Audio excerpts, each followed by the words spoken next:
Alrighty, let's begin. Hell yeah. Okay, let me see what we got here.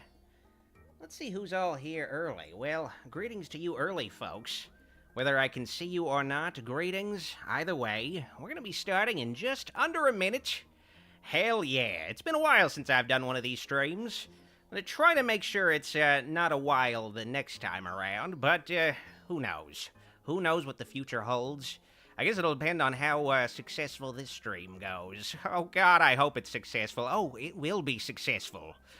Old School Kurt says, you rock. Well, thank you, Kurt. I appreciate it. And greetings to you, Zachary and the Raboot Squad. Greetings to you, Mark Patrick. Greetings, one and all. We're just about to begin and talk about Epic Universe. Hells to the yeah. Old School Kurt asks, how's the mall doing? It's not doing very well. It's not doing very well at all, but it is what it is. It is what it is. All right, let's begin. Intro time.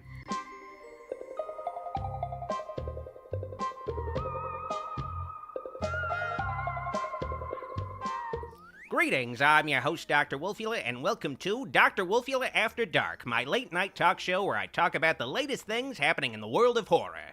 And the latest thing that happened in my world of horror is that I just got to go visit Epic Universe, the brand new Universal theme park opening soon in Orlando, Florida. The new Universal theme park, I should say, in case I didn't mention it earlier. Yes, this is a stream, so this is not scripted. This is just all off the dome. But essentially, Epic Universe is currently in its team member preview period, where basically a team member can bring a group of 3 people along with them, Willy Wonka style. I guess with Willy Wonka, you can only bring one person with you, but whatever. They could bring a group of people, in this case 3 people, not one, like Willy Wonka, and I was one of those 3 people brought along by a team member to check out the park early and also free. I didn't have to pay a single dime to get in here, but I'm assuming it's going to cost like over $100 just for a ticket to one of this, to just this one theme park. Who knows what a park hopper is going to be, but I got to go here free and a couple months early too. Actually, yeah, just exactly a couple months early. Hell yeah. Now, you know, just so you guys know, the preview period is a little bit of a mixed bag, but of course I didn't have to pay for it and I get to see it early, but hopefully the park will not be in a similar state to the preview period when it actually officially opens on May 22nd. Because, essentially, we couldn't take any photos or videos, so the only photo I took of the park was in the parking lot itself. That doesn't count. So I didn't really take any of my own photos, because if I did take a photo, the team member I was with would probably get fired, and I would get kicked out of the park. So I didn't take any of my own photos. So just so you guys know ahead of time, I'm just going to be, for this stream, for the purposes of this stream, in this early preview period, I'm just going to be using the promo images to get across my journey for the day. So just hopefully you guys understand that, because I know some people are going to be like, you didn't take any photos or videos? Yeah, I didn't want to get somebody fired. I'm sorry. That's just how it is sometimes. I'm sorry. I guess I could have snuck some, but then I get Universal knocking on my door with goons, and they're gonna fucking kill me. Like, I don't want that either. That's just not cool. So, this is all I got. So, basically, we're gonna start with the Dark Universe area, and then we'll talk about all the other areas, but this is the key area most of you guys are gonna be interested in, the Universal Monsters area. Dark Universe. Now, this is, of course, the area I'm most interested in, along with you guys. It's based on the classic Universal monster horror movies.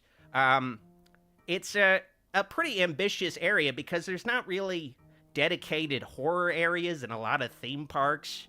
There's like, you know, you'll have like, during Halloween time, you'll have Halloween Horror Nights. You'll have Hallow Scream, I guess at Busch Gardens, I don't know. They'll always have like their seasonal Halloween offerings where it's just like, all right, here's this horror. I'm like seeing some of the comments. Like I saw someone say, I would totally pork that parking lot.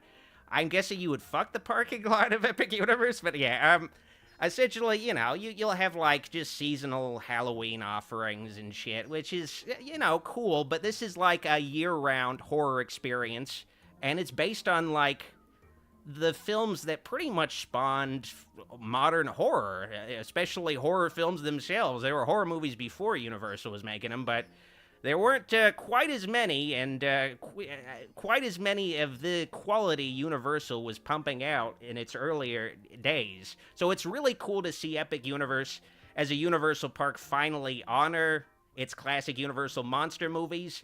Now, I'm going to talk about the area itself first, like just the basic area you walk around to get to the actual attractions. I kind of felt like it wasn't a great way to experience this area. I feel like this is a part of the park you want to go to when it's getting darker, because we had limited hours during this preview period. We had from 10 a.m. to 5 p.m., so that was 7 hours, and it was still bright out by the end of the day, so I didn't get to experience this park at night. It was a bright, sunny day on that Thursday, and it didn't do Dark Universe any favors, especially since it's called Dark Universe. Broad daylight, you enter it, and it's, this cool 19th century style German village, and there's tombstones all over the place. You'll see a windmill, you'll see Frankenstein's castle in the distance. It's all very cool and ominous, but it doesn't quite work as well during the day. Hopefully they'll have some later hours available when the park is actually officially opened, because that's definitely probably going to be the best way to experience this area. During the day, it's just not quite the same. It's still cool looking, but man, oh God, I want to see it at night. Just lit up and everything, with just eerie lighting too. That's how it's probably supposed to be experienced, but I guess it's cool it's available during the day, though. It is what it is. Now, I'm going to talk about the characters you'll meet in the park.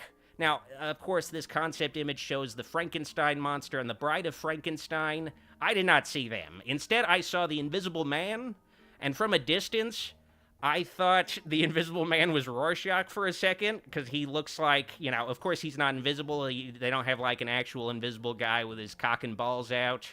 It was a guy with bandages on his face, but he was wearing an overcoat and a fedora, and it kind of looked like a superhero sort of look, and I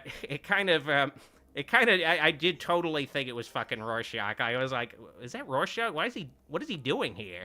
No way. Oh no, it's it's the Invisible Man, and he was really authentic to the character. A guy walked up to him, and the guy, I guess, tried to ask him something. He didn't hear what the Invisible Man said, because I guess the Invisible Man is covered in bandages, of course, so maybe kind of muffled by the bandages, and the Invisible Man just shouted, "I said hello!" So he's full on Invisible Man, just a total asshole.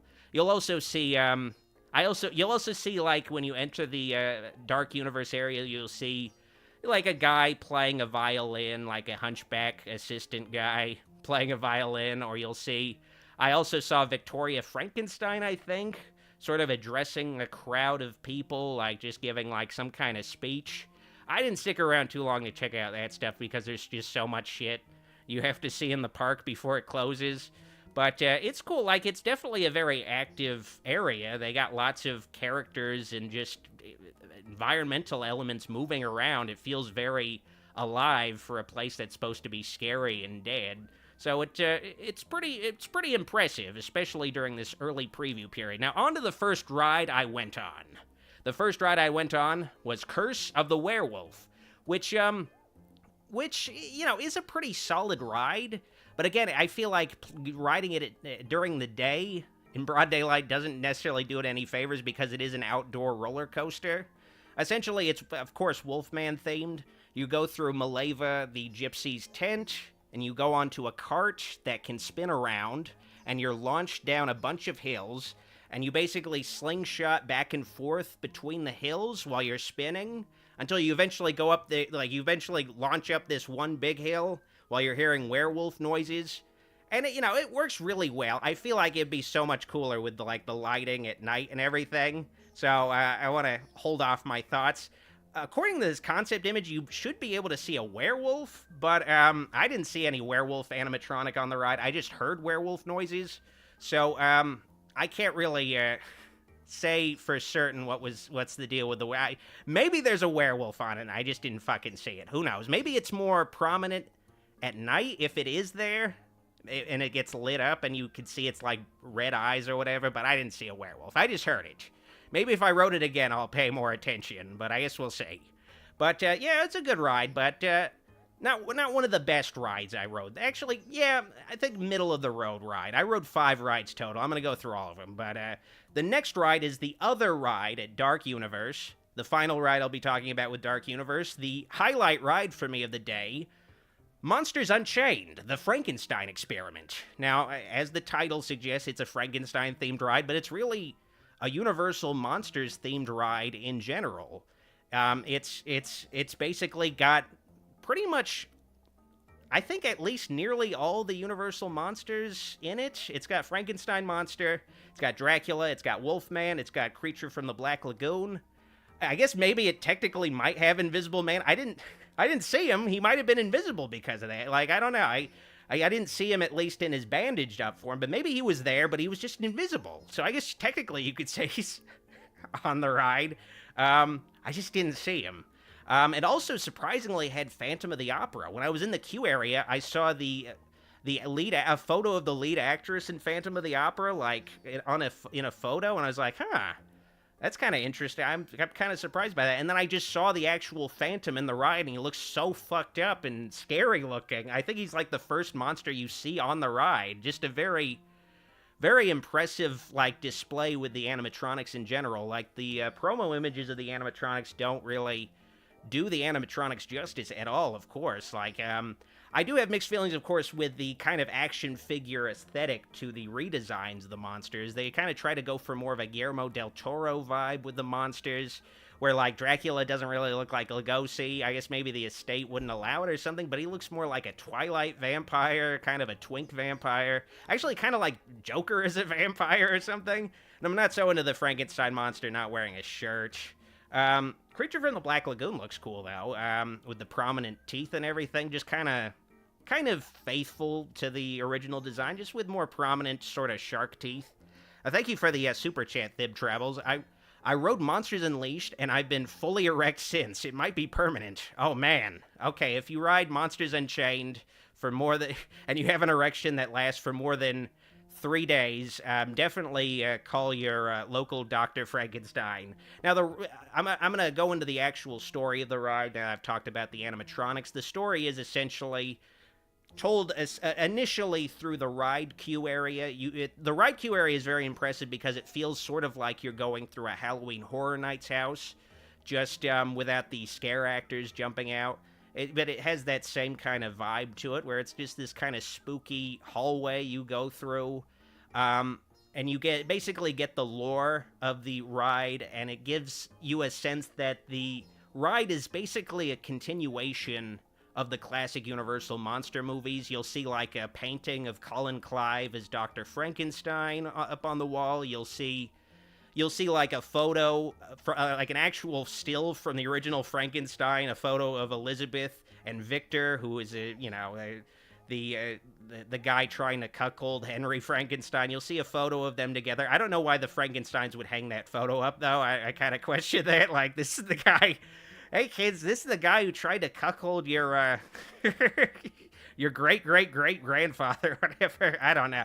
I don't get that, but it's just cool to see, like, oh, yeah, they actually just put a frame up from one of the movies.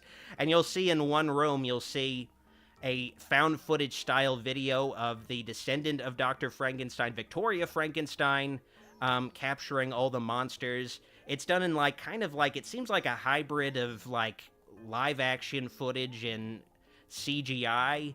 And then before you go on the ride, you'll get, like, this pre-show with Igor, which is kind of like a total reimagining of the character of Igor. He looks more like Dr. Octopus, but without the robot claws. But essentially, he's not like the Bela Lugosi Igor, where he's like a guy who got his neck broken, and he's not a hunchback guy. They're just kind of using the name Igor. I guess he's just one of...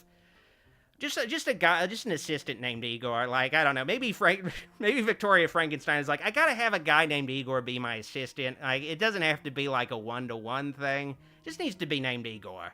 And the ride itself is basically Harry Potter and the Forbidden Journey, but with Universal monsters. Which might sound bad the way I describe it. It's basically got the same ride vehicle and a similar kind of track structure. It's basically, if you haven't been on the Harry Potter ride, you're basically in a row of people, and you're on this, basically in this pod that kind of rotates up and down, and it'll kind of rotate around. It sort of, in a bunch of different directions really quickly. The issue with Harry Potter and the Forbidden Journey, though, is that ride has a bunch of screens on it, and when you're moving really quickly up and down looking at screens, you'll get nauseous. But with this ride, thankfully, it's mostly animatronics. There's a limited use of screens, but it's not overwhelming like a lot of Universal rides. It's mostly the animatronics just doing shit, popping out at you, and it's much more effective than that fucking Harry Potter ride. The Harry Potter ride always makes me fucking sick when I ride it. I don't get sick to the point where I vomit on it, but like some people, but it's really sickening. But this Dark Universe version of the ride concept just works so much better because there's just not a whole fucking bunch of screens in front of you. There are plenty of screen rides at Epic Universe, though. Don't get me wrong. There's plenty of fucking screen rides, but this actually, I feel like nearly every fucking ride at Epic Universe has at least a few screens here and there. But this was one of the rides that has very few screens, a very limited amount of screens. It's just one of those inescapable things where it's just like, how do we save some? Because you can't show some things where it's just like, okay, this is like impossible to show in a ride, so you just have to fucking resort to screens sometimes. Thankfully, this ride is mostly practical, and I fucking loved it. I had a great time on it. The issue with this ride, though, is that it was shut down for most of the day. This was the last ride I went on, and when it finally opened, I got about 45 minutes into the line, and then the ride broke down. And then I had to wait another 45 minutes, and basically the park was almost closed, but I had to wait another 45 minutes. I stuck it out, because I wanted to make sure I fucking rode this ride for this stream. So I stuck it out, and thankfully Igor finally came on the intercom and said, "Good news! The ride works again!" Like, it's fucking brutal. Because it was also just like, I was stuck in like a part where just nothing cool to look at either. So it was the locker hallway. So it's just like, it was a bummer to be stuck so long, but it was ultimately worth it. But unfortunately, I couldn't ride the Donkey Kong ride like I wanted to, because I would have had plenty of time for that Donkey Kong ride if this ride hadn't fucking shut down. So just be aware, some of these rides, I guess if you manage to go in previews, they don't work at all, or they tend to break down a lot. They're still technically testing the rides. Hopefully this stuff is all ironed out by the time they actually open the park. Now, before I move on to talking about the rest of Dark Universe, I want to catch up with my super chats. My video maker has a super chat. Were you accidentally mistaken for a werewolf at Epic Universe? I'm sorry if you were.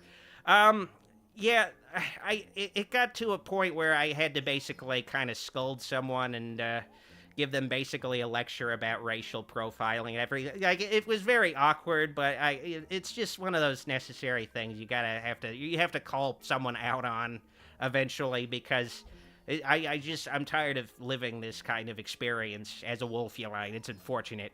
And Lochnar has a super chat. They should have Dr. Pretorius from Bride of Frankenstein as a meet and greet character. Hire a flaming old queen to play him. They do have, that's actually the next thing I'm talking about. I'm talking about Pretorius's Scientific Oddities. They don't have, as far as I know, they don't have like a gay elderly man at all as a meet and greet character. But they at least named a gift shop after him, and they actually have a painting up of Ernest Thesiger as Dr. Pretorius himself. So it was really cool to see this, one of my favorite Universal horror characters, represented in some form, like prominently, in fact, as like an actual gift shop. I bought some Wolfman gloves while I was in this gift shop. They were $20 with a team member discount because I was with a team member, but the team member left without me, and I had to like wait for them to come back because I was like checking out, and they were like, do you have a discount? And I was like, I should. Part of me was kind of afraid that because I didn't have my team member with me, they just kicked me out of the park because they would assume, like, I fucking snuck in somehow or something. Like, I did not have, like, somebody with me. So, thankfully, I got that discount, and I also didn't get kicked out. They also have a makeup area where I assume they'll give you makeup to make you look like a Universal monster, and it looks kind of like it looked like a barber shop area in the back of the gift shop. I did not participate in this because I already look like a monster, and it'd just be like a hat on a hat.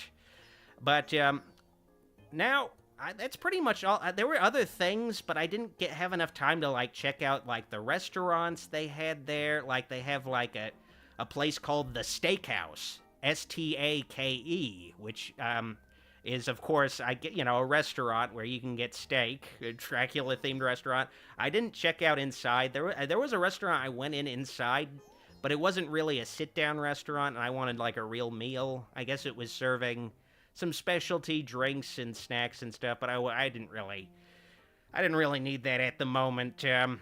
But that's pretty much it for the Dark Universe. Now I'm going to kind of run down through the rest of Epic Universe, and then we'll get to the Q&A. Now, the next area I went to was the area I spent the least time in. I went to the Wizarding World of Harry Potter, Ministry of Magic, which is the third fucking Harry Potter area across the 3 Universal Orlando theme parks. They're really scraping they're really scraping the bottom of the barrel with these Harry Potter areas, because this one is, basically a Parisian French themed Harry Potter area. I think they wanted to, try their own take on Star Wars Galaxy's Edge, where they kind of just invent like their own fucking Harry Potter area from scratch. It looked kind of cool. Like, it basically looked like France, but with like, some like Harry Potter references and stuff. It was them trying to, add some kind of sense of culture to the park or something. But I can't really comment on it since I'm not really a Harry Potter fan, but it looked visually interesting. I just wasn't really all that interested in the actual brand it was representing, especially since, like, it's like just another Harry Potter place. I guess it's cool, like, for Harry Potter fans. Now, I did somewhat go on to one of the, the only Harry Potter ride at Epic Universe, Battle of the Ministry, which doesn't actually work, which is very deceiving. You can go in line for Battle of the Ministry. They let you go in line, and you go through the whole line, and then instead of getting on the ride, you just exit. Like, it was very strange. It's very strange that they didn't have, like, a sign that said, the ride isn't working. You could just check out the queue. The queue area was maybe the most impressive queue area I've ever seen in a theme park ride, though. I will admit, especially when you go into the lit up central area where you have basically this stormy cloud ceiling up above, and you see this huge sort of newsreel footage playing on a giant screen with all these lit up windows. Like, it looked fucking incredible with the central statue and everything. Like, it just looked fucking amazing, but the ride wasn't working, so it was just kind of a bummer. Like, it was technically the first ride I went in line for, and it was not actually a ride.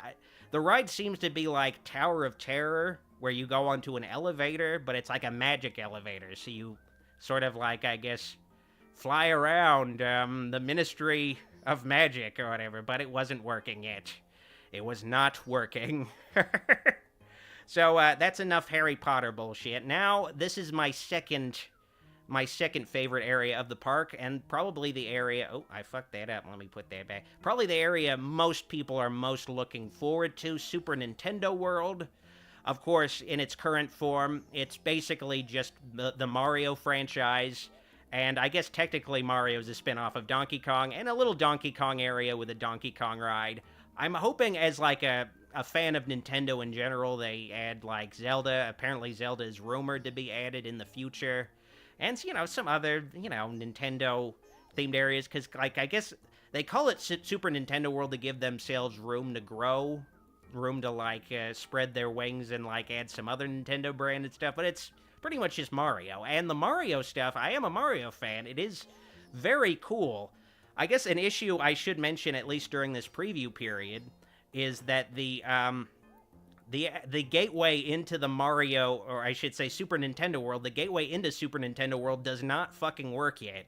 I guess they haven't finished tunneling it or something. I don't know what work they need to do on a tunnel into this area. So instead they have these side doors that you awkwardly kind of like have to squeeze through because it's the most popular part of the park. So you have to just squeeze through this like alleyway, like off to the side beyond the fountain, like, and then you find yourself just surrounded by the Mushroom Kingdom suddenly, and it's just like, just this, so it sort of feels like you're just in this giant playset, like, it's just like, wow, the Mushroom Kingdom exists. I mean, it's kind of plasticky, but, I mean, graphically, it looks better than, like, anything the Nintendo Switch is capable of. At the same time, I guess, it definitely appeals to, I guess, someone who's, I guess, more like, I guess, into Mario in general, or just hardcore into Mario, or just kind of casually into Mario. It doesn't have, like, some of the weirder, more eclectic charms of something like Super Mario Odyssey, or, you know, just some of the, I guess, some of the weirder stuff. It feels more like it's kind of playing its safe version of Mario, like the new Super Mario Brothers games, where it's not quite, a super creative version of Mario. It's sort of like, oh yeah, this is the Mario everybody's familiar with, playing New Super Mario Brothers or Super Mario 3D World or whatever. Like, it's just kind of, just playing it safe, but it works. It looks amazing. It's very beautiful. You're not going to find anything like crazy weird or like out there that like only like a hardcore Mario fan is going to know. You're not going to see like, you know, like there's like a, like in like Super Mario Land 2, there's like there's a Goomba with a Jason mask. You're not going to see anything like any niche Mario shit like that in this area, but it's like just as like an all-rounder Mario area. It's just visually impressive. The only character I saw was Peach, and like even the characters are pretty impressive because Peach, her mouth moves. I think her mouth moves when she talks, and I saw her eyes move based on what she's looking at, which is just like a crazy level of detail they were able to do with this Mario area. Like, it feels like a lot of things are interactive. They do, of course, have like the money-grubbing things where some interactive things you can't interact with unless you get like a special bracelet. That, I guess, the only thing the special bracelet does is it just tells the thing to do something, like tells the interactive object to do something, like, which is kind of a bummer. It's kind of like their, because the Harry Potter areas have wands that you can use to interact with things. I guess they're trying that with Nintendo. It's, you know, because there were because there's actually this one dedicated ride that you couldn't do unless you bought one of those bracelets, which is like a bit of a bummer. Trying to shake you up for money, but, you know, it is what it is.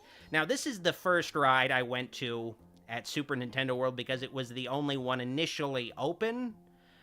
Yoshi's Adventure, which is maybe the most baby ride I've ever ridden. It's like this. It was the slowest ride I've ever been on. Like, they're like the Winnie the Pooh ride at Magic Kingdom is so much faster than this ride. It's like amazing to look at because of the animatronics. Like, you do feel like, oh yeah, I'm like on Yoshi's Island, and like all these characters are real and stuff. It's cool.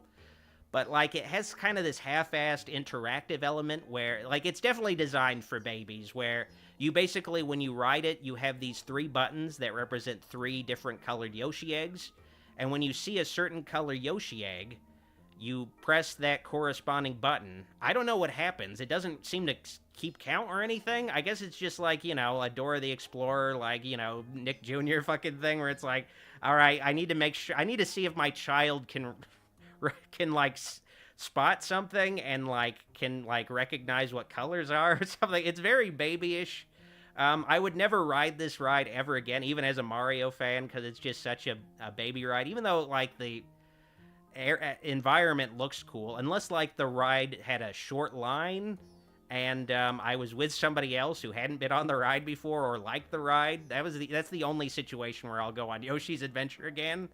Because it was way too long of a line. It was 40-minute line for this kind of, this baby ride. It's a baby ride. I love Mario. Mario isn't for babies, but this was definitely a baby ride. And there's nothing against baby rides. It's just baby rides just don't do it for big boys like me. That's just how it is. But this was more of a big boy ride. The other ride, I didn't get to go on Donkey Kong, the Donkey Kong Kart roller coaster, unfortunately, but I did go on Super Mario Kart, which I had mixed feelings about. Technologically and visually, it's a very impressive ride. It takes place within Bowser's castle.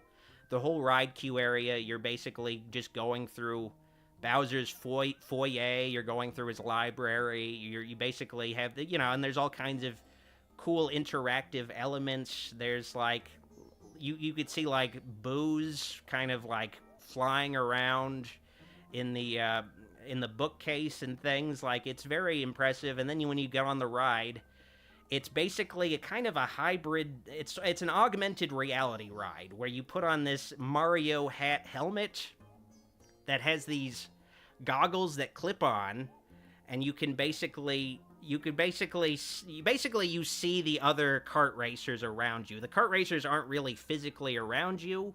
You're basically seeing virtual representations of Mario on his kart. And when you're on the cart, you have to throw shells at these virtual representations of Mario and his crew and the Koopalings and everything. You're throwing the shells. The issue I had with it is that it's a very, very slow ride. It's not fast because of the design, because it's like an augmented reality thing. It can't be very fast or it'd be extra disorienting. I was still kind of disoriented by the ride, because you're moving around and you have this HUD in front of you with all these characters on the screen, while you also have these practical environments surrounding you with practical effects and actual animatronic characters too. It's just, I don't know, it's just very overwhelming visually. I feel like it was just a mixed bag. It's definitely a cool experience to try, especially as a Mario and Mario Kart fan, but yeah, the execution is just...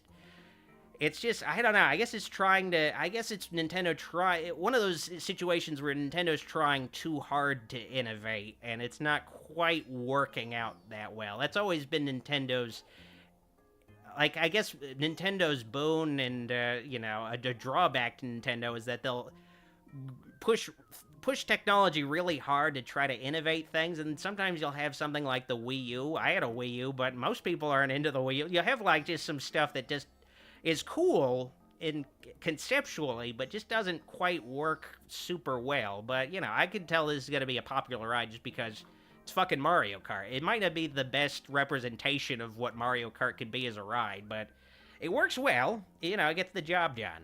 Now, moving on to the area, I guess I maybe spent the least time, actually, in How to Train Your Dragon, just because the park was approaching its closing time. I have...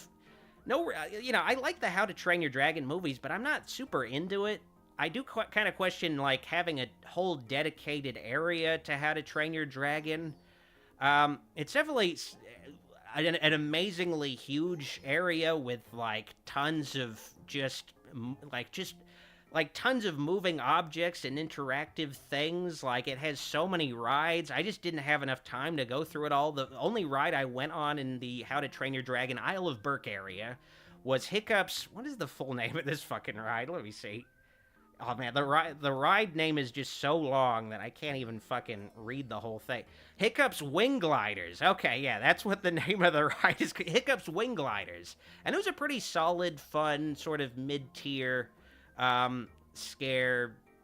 I guess it's a little lower tier as far as scares, as far as roller coasters. Basically, it kind of reminded me of the Slinky coaster at Hollywood Studios, where you're essentially launched initially on this roller coaster, and you're basically launched onto this track, and you're on, I guess, a fake dragon, a wooden dragon, and they put wings on it, and then you get launched again, and you basically, slingshot around the tracks and everything, and it's very fast.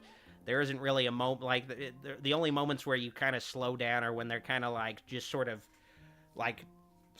trying to rubber band you to the next part of the track. I really appreciated it.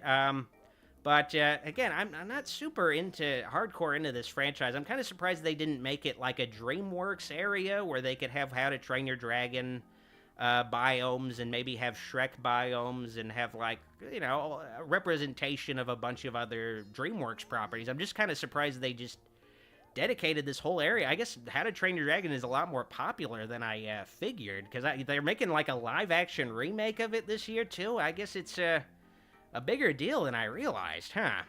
But moving on to the, I guess, final and technically first area of the park, but maybe the least interesting area of the park, Celestial Park. This is the entry area, the main street of Epic Universe.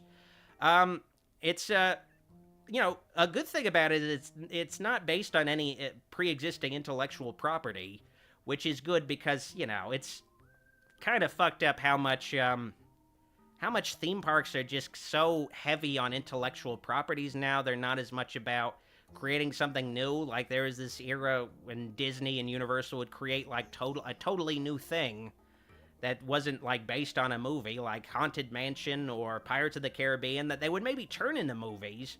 We don't really see that as much. So I guess it's, cool that this opening area, as the opening area, it shouldn't be based on anything. Like, it sucks that when you go into Universal Studios, you're greeted to just this huge Minions area. So it's cool that this is kind of a neutral area, but I'm not totally sure what the theming of it. It's got kind of like a mermaid nautical space theme. Kind of like, I guess, sort of also like a steampunk Jules Verne vibe, but it's just, I don't know. There were stretches where I was walking through it where I just felt like I was in kind of a fancy outdoor shopping mall or something. Like, it didn't feel like, an actual, like, theme park. Like,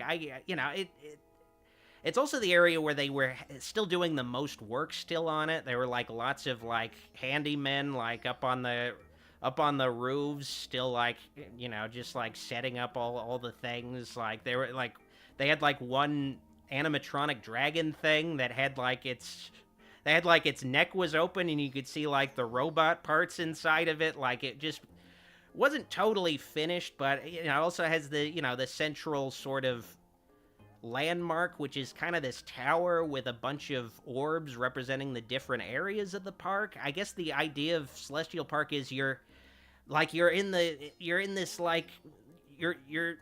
sort of in between you're in the multiverse, in between the universes, and you enter all these gateways and stuff, but it didn't feel all that magical of an area. It's definitely the area you're going to spend the least amount of time in the park. Like, it was so uncrowded. Like, all the crowds were just concentrated, especially in Super Nintendo World. Celestial Park it was just like a ghost town walking around it. Like, it might not be that way when they actually officially open, but yeah, it's not my favorite area. And I also have mixed feelings about the Helios Hotel, which is like this overbearing element of Celestial Park, this actual hotel that will probably cost like $1,000 a day or something. It's connected to the park, which is, I guess, is cool for the 1% who could afford to go to this hotel. But I don't know, it just made the whole experience feel like I was at I was at like the Atlantis Resort in the Bahamas or something. Like, it just didn't, I don't know, it just didn't quite, it just looked really, it just made it all look kind of ugly, unfortunately. I guess I should mention, there's two rides in Celestial Park. There's basically a carousel ride, which I did not go on, but there's also, the main ride is the Stardust Speeders, which sounds like Stardust Speedway from Sonic CD. It's a roller coaster, but it was not open the day I went because apparently when they were testing it, people kept getting hurt by the G-force whiplash. It goes way too fast, and it hits turns way too suddenly, which is saying something because I've been on the Hulk roller coaster, and that thing fucking bashes your head in back and forth. Like, Hulk is unpleasant, so I can only wonder, like, okay, we cannot even, like, have this in the testing phase, this Stardust Speeders, like, we cannot even do it. Like, because I like Hulk, if it just didn't hurt my head when I'm on it, I'd like it more, so I can't even imagine how unpleasant riding Stardust Speeders is currently. But I guess the final thing I want to talk about in Epic Universe before I move on to the Q&A with you guys is I want to talk about the Oak and Stark Tavern, the place I ate lunch at. Essentially, it's a barbecue joint. I have no idea really what the theming of it actually is. It has kind of a rustic vibe to it, but it just kind of felt like a theme restaurant you could find like anywhere. But the food itself was really good. The interesting thing about it that I don't think is going to be the case once the park opens is I got a plate with roast chicken, pulled pork, cornbread, a biscuit, and unlimited refills. Unlimited refills of Coca-Cola Freestyle beverage. I got all that together for $11.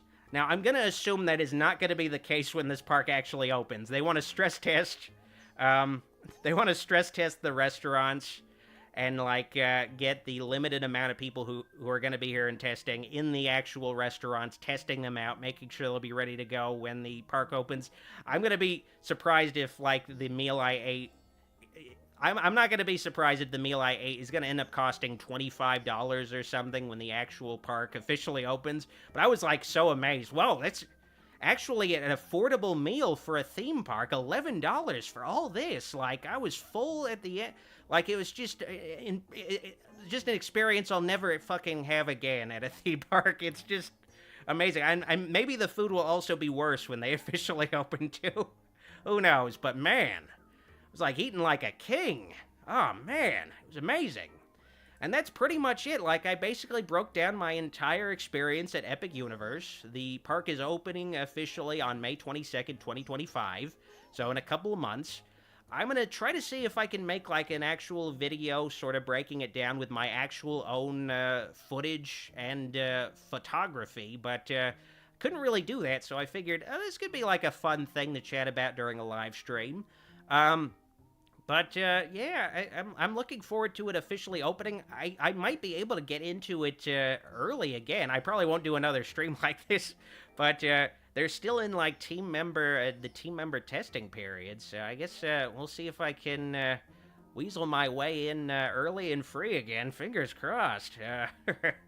But anyway, before I move on to the Q&A, I want to get into some quick, brief channel news. So I just want to let you guys know that the Tuesday videos are returning. I currently am editing my next few Scooby-Doosday videos. I'm going to be covering Jeepers It's the Creeper, Haunted House Hang-Up, or I should say Sid is going to be covering those, and of course also Scooby's Night with a Frozen Fright. Those are all going to be reviewed, and Goosebumps Goosdays and Crypt Tuesdays videos are also in the works.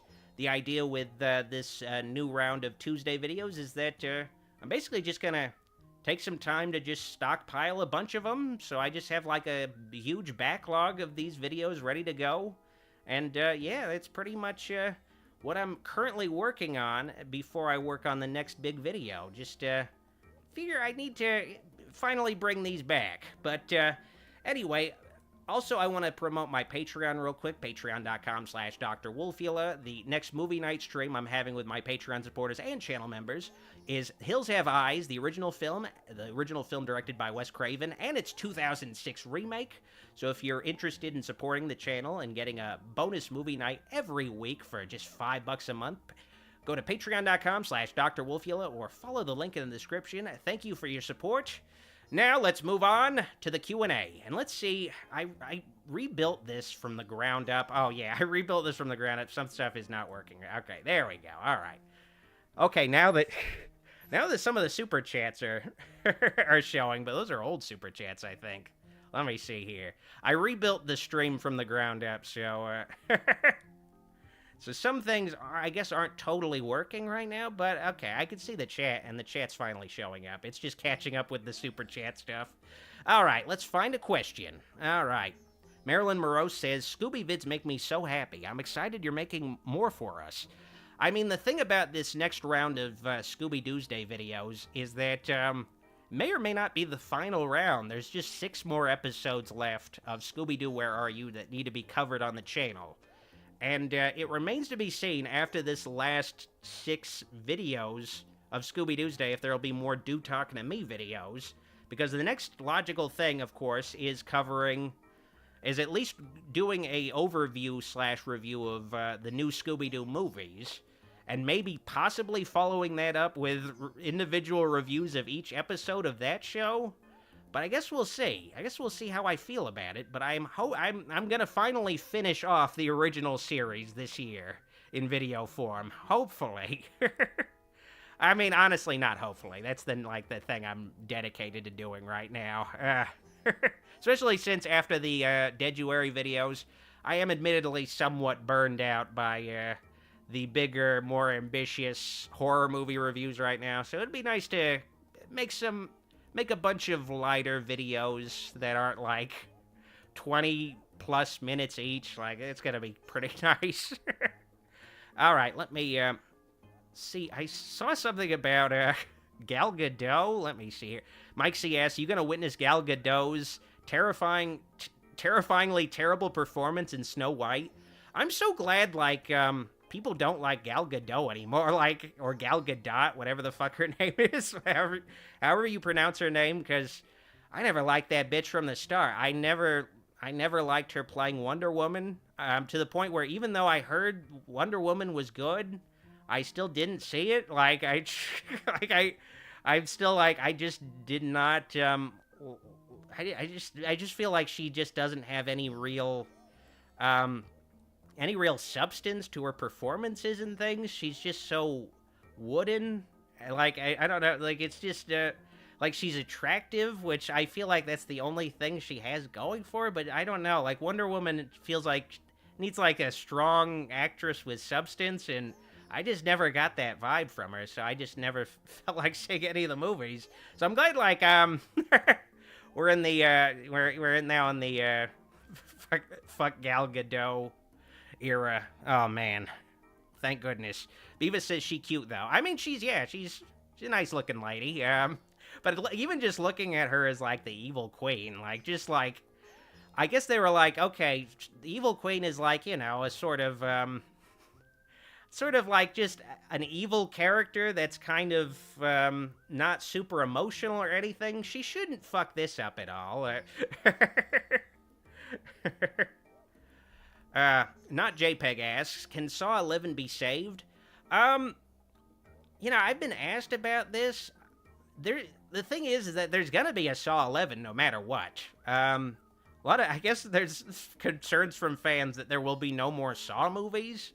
There's definitely going to be another Saw movie. It's just the issue with, the internal politics surrounding what to do with the Saw franchise after the initial run of movies at Lionsgate. There's just been these differing approaches with each subsequent film. They made Jigsaw, which was let's do a midquel thing, where, I guess it takes place between a movie.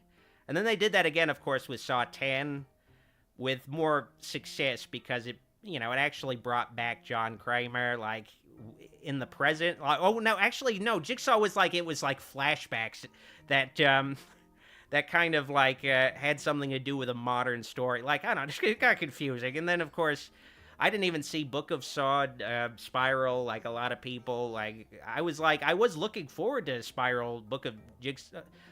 I was looking forward to Spiral, the Book of Saw initially because I was Chris Rock's involved with this? He's got to have a good reason to. I don't know, this sounds kind of interesting, but I just didn't end up ever seeing it. Nobody seemed to really like it. I've never seen oh, that movie gets overhated. Sometimes you'll have a movie that's not appreciated in a franchise, and you'll have that one guy in the comments that's oh man, people this is underrated or overhated or something. I've never seen that with Spiral. So but Saw 10, even as someone who doesn't really like the Saw franchise that much, I was this is just a genuinely good movie. So it's kind of disappointing that they're just we don't know if we want to keep doing it this way. We need to retool it again. So yeah, it's a bit of a shame for Saw fans. Hopefully they'll get another movie they like. Hopefully, because I didn't see, inversely to Spiral, I didn't see anybody say they disliked Saw 10. So there's that. I guess the one big criticism with Saw 10 is that it doesn't push the franchise forward. It is just Here's a story in the middle. Doesn't really push the storyline forward at all. Like Jigsaw tried to find a middle ground of, here's John Kramer again, but here's like a story that's pushing things forward with a modern apprentice. It does not do that. It's kind of more of a fan servicey sort of thing, and maybe I guess they were like, yeah, there's not really a future with that without like completely breaking the continuity or something. Like I don't know, like it's just an unfortunate situation with that franchise where they can't seem to find a way forward. But you know, it is what it is. It's one of those things where they kind of shot themselves in the foot making the Saw series so heavy with continuity and everything, where it's just like it gets super confusing for just a random person to go into a Saw movie and like have it be accessible to them. Like, I'm honestly surprised like they would have like such a confusing continuity where you might forget what happened in the last movie and you're like, wait, what? Who's this character? Like, what's going on? Or they shuffle events around. It's just, I don't know.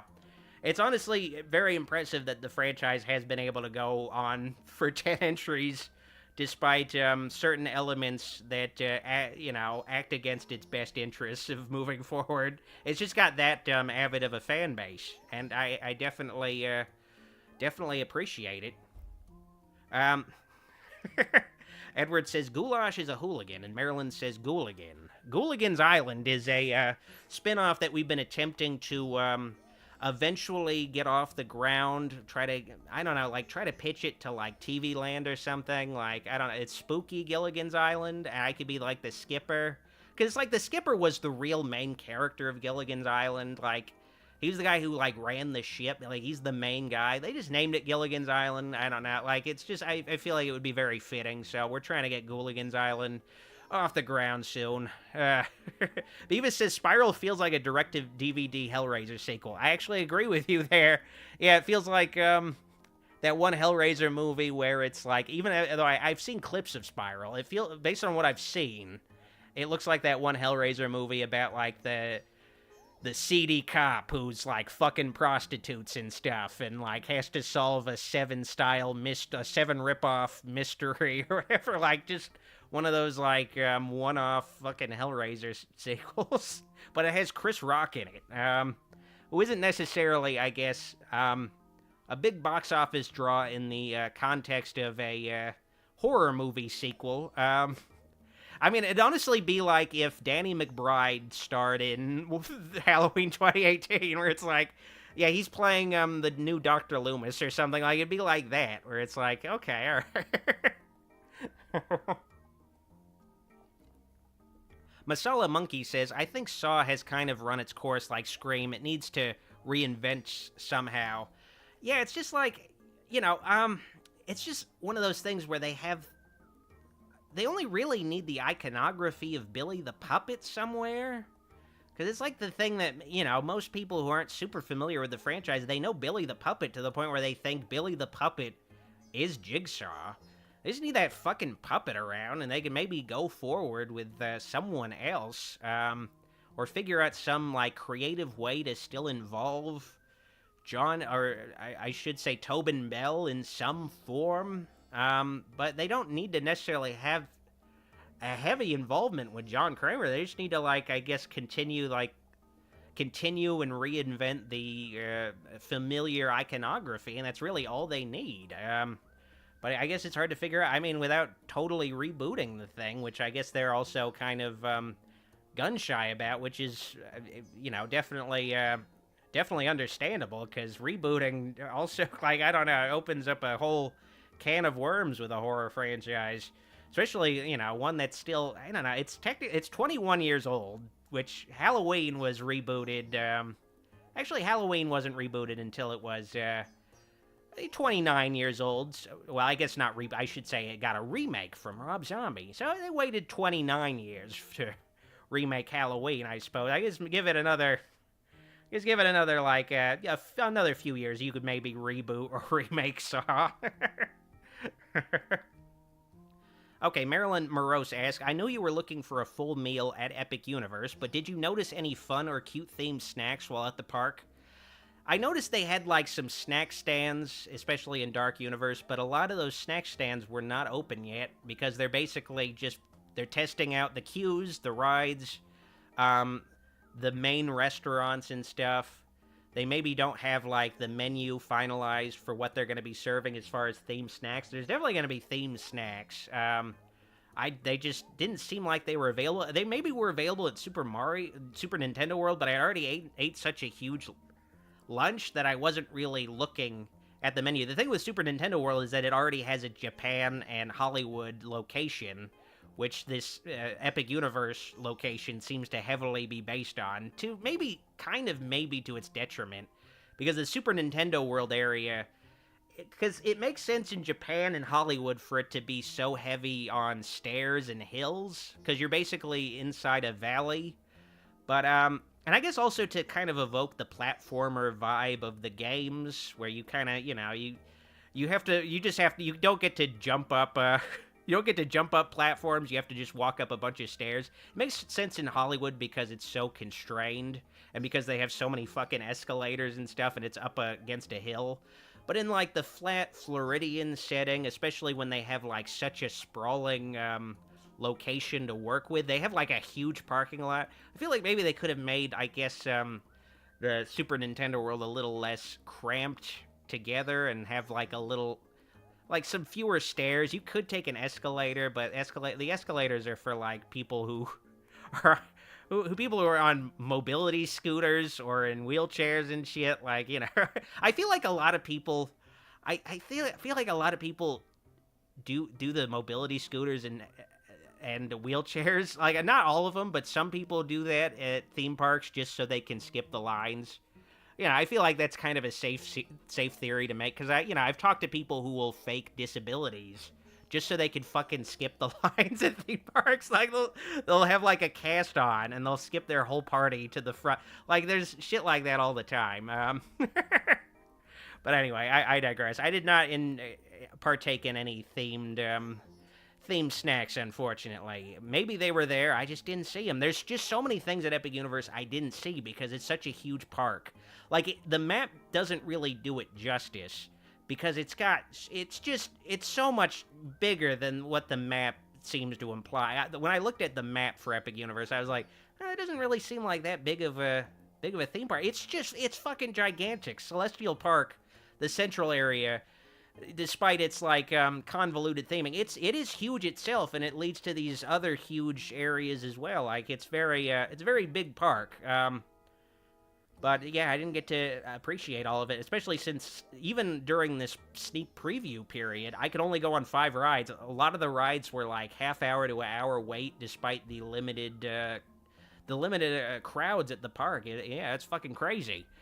Nicolo asks with a super chat, does David Howard Thornton deserve better roles? Yeah, for sure, just because, I see his upcoming movie that's coming out on April 2nd, I believe, is Screamboat Willie, is by the director of The Mean One, the Grinch horror movie. This is the latest Mickey Mouse horror movie, I should say. He's going to be playing Mickey Mouse. His Mickey Mouse does not look like anything like Mickey Mouse. It's very strange looking. And he plays Mickey Mouse that's actually the size of an actual rat, so he's like really tiny too. I don't know what the fuck. I've just seen images of it. I don't know how the fuck it's gonna work, but it looks shitty. But anything I've seen David Howard Thornton, I've seen like, some stuff where he's like, some fan events where he'll like be in character as art, but then he'll like actually talk, which is kind of uncanny, sort of. Like, I've heard him say things, but I've never heard him say anything in like an actual movie. So I don't really know, like, I don't know, like, what that's like at all. I can't really say. I know he played the Joker in a Batman fan film at some point, but I had never seen that. I've seen a lot of people float the idea that he should play the DC Universe Joker, the new James Gunn Universe Joker. I don't know how that would. It'd be interesting, but he's not really necessarily a known quantity. All the actors who play Jokers have been like pretty mainstream, mainstream recognized actors generally. You have your Heath Ledgers, Jack Nicholsons, even Joaquin Phoenix. Like, you know who Joaquin... Well, no, not even Joaquin. I don't know why I went straight to Joaquin Phoenix.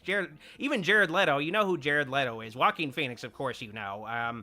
So yeah, you know all these actors where, with David Howard Thornton, I feel like if he appears in other things and in other kinds of roles and is more well known, he could play something like the Joker. Because of course it's typecasting of, he played this prominent, iconic clown character. Of course he should play this other one. But, be more creative with his roles. I'd like to see him in other kinds of roles instead of just the usual thing where he's always this mute, mime-like slasher icon where, even when he's playing the Grinch, I was still like, yeah, it's Art the Clown, but he's dressed like the Grinch, where I'd like to see him, I guess, play it. Because even, when he played the Grinch, when David Howard Thornton played the mean one, they still made the creative choice of making him mute. I think maybe he might have had one line of dialogue, I'm not totally sure, but he's still mute the whole time, and the Grinch is not a mute character.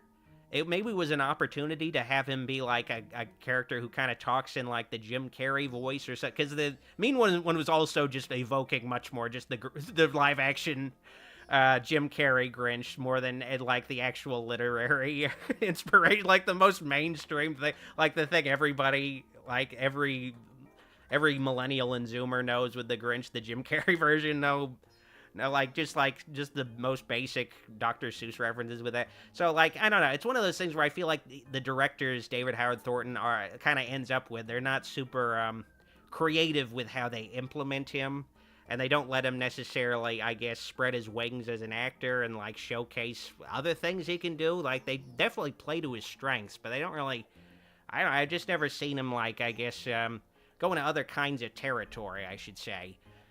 Okay, I got some more super chats. Let me catch up with those, and then I'll answer some other questions. Okay, Dude Abides is a super chat. Any references to the previous Dark Universe movies at the park? Okay, I was kind of confused for a second. You were referring it to the Dark Universe.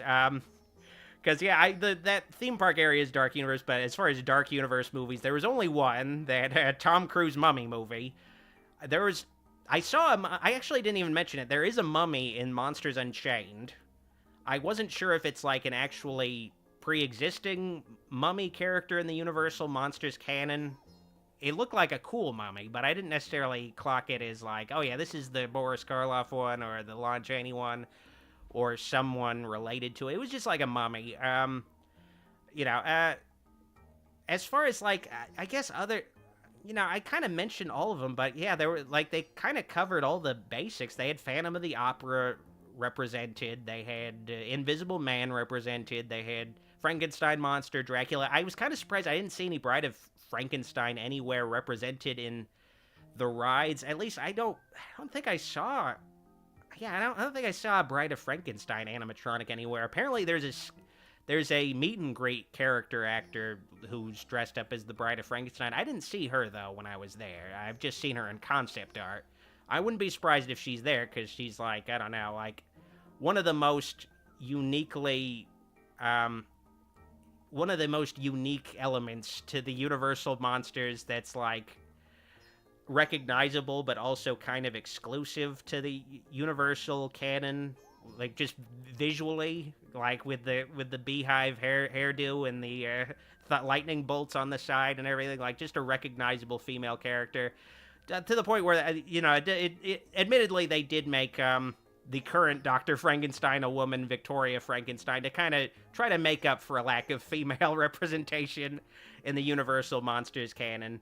But yeah, they covered all the basics. I would be interested to see them expand upon it more, and also hopefully this will lead into more Universal Monsters movies being released by Universal that are actually true to their source material, because Wolfman movie released a couple of months ago fucking sucked ass. So I'm not I'm not super stoked about more Blumhouse versions of the characters, but hopefully Nosferatu and stuff like that, maybe even Guillermo del Toro's upcoming Frankenstein movie, hopefully that they'll show, oh yeah, you could do a classic style thing with modern production values and people will go to the theater to see it and enjoy it more than a guy who maybe vaguely looks wolf adjacent like that. Oh man, Fucking sucked.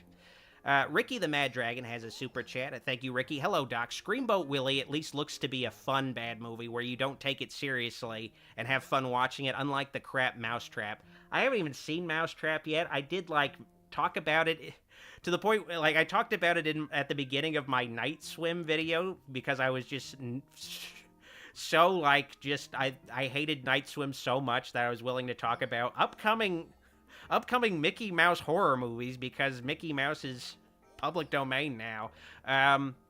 But I didn't even bother to see it. Apparently it came out. It came out with, nobody talking about it. I'm sure, plenty of YouTubers covered it and stuff, but it was just not on my radar. It just did not have, any attempt at a marketing campaign like those fucking also shitty, but less shitty Winnie the Pooh horror movies. You at least hear about those when they fucking come out.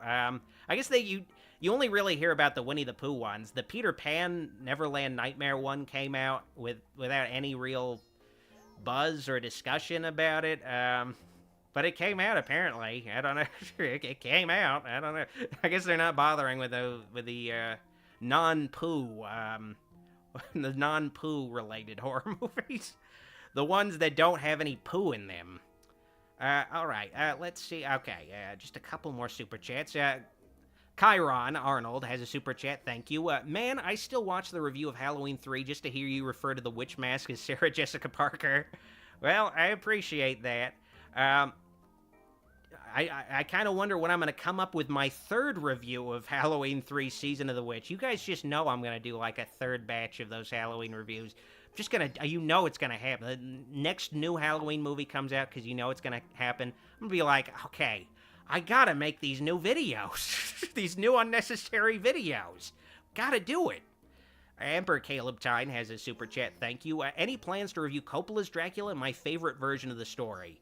I'd definitely be interested in doing it, especially since June, Universal Horror Month, is going to maybe have some, I guess, diminishing returns as I'm kind of going through, the good stuff in the Universal Monsters catalog. I feel like maybe I'm going to want to, I don't know, back things up with, I guess, some subsequent portrayals of the characters, like the Hammer horror versions and, of course, the Coppola version.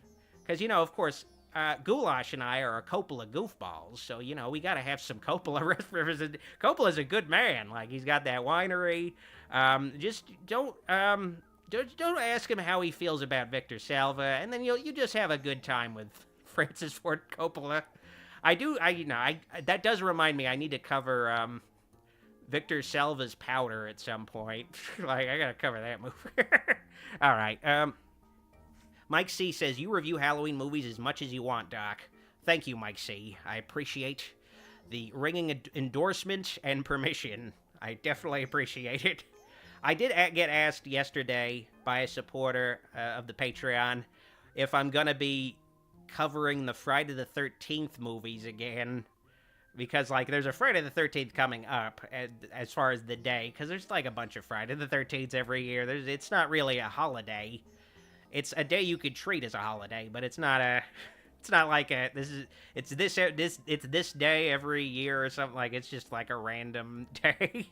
But I'm holding out for the Friday the 13th TV show if I ever, because I do want to cover the Friday the 13th movies again, at least maybe the New Line ones, because all those, because I covered the Friday the 13th movies in a random order, and because, of course, my priority was covering the shitty ones, because the only kind of video I made on the channel was essentially the riff view format, where I basically go through the whole plot of a horror movie while making fun of it.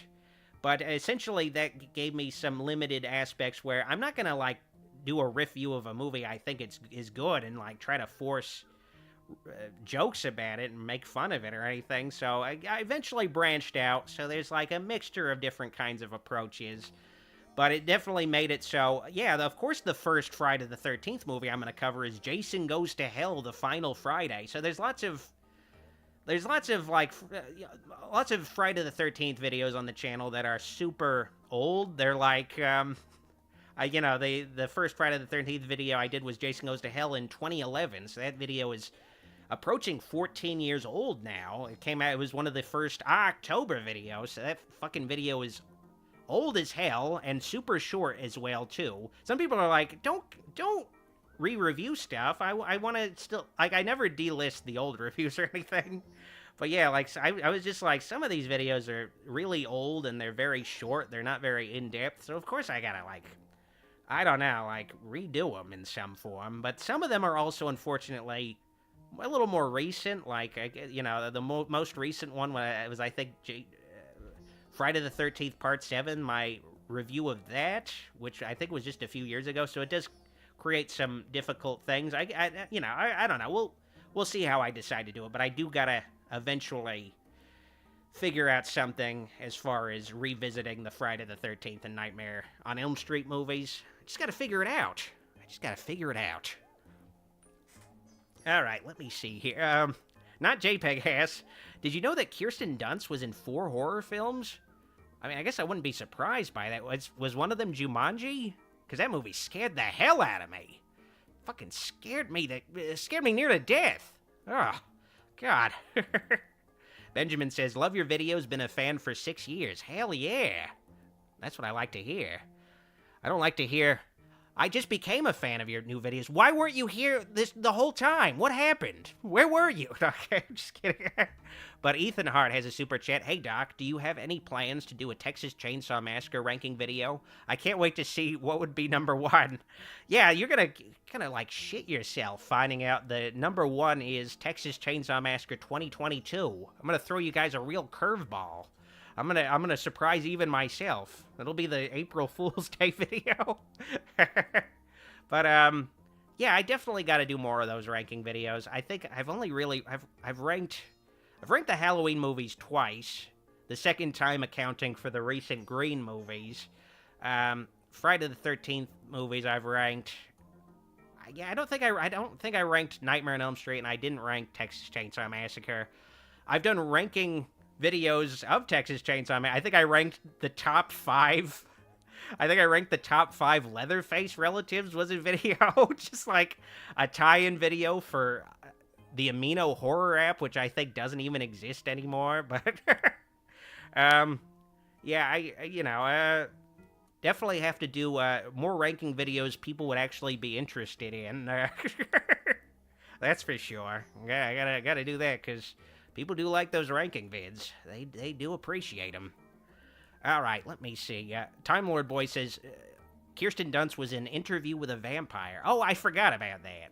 That was, like, really far back. Man. I guess I only really think of her in Jumanji and then in Spider-Man. And then that's pretty much it. That's really all you need with Kirsten Dunst. So you got all your bases covered. You got your Jumanji and you got your Spider-Man.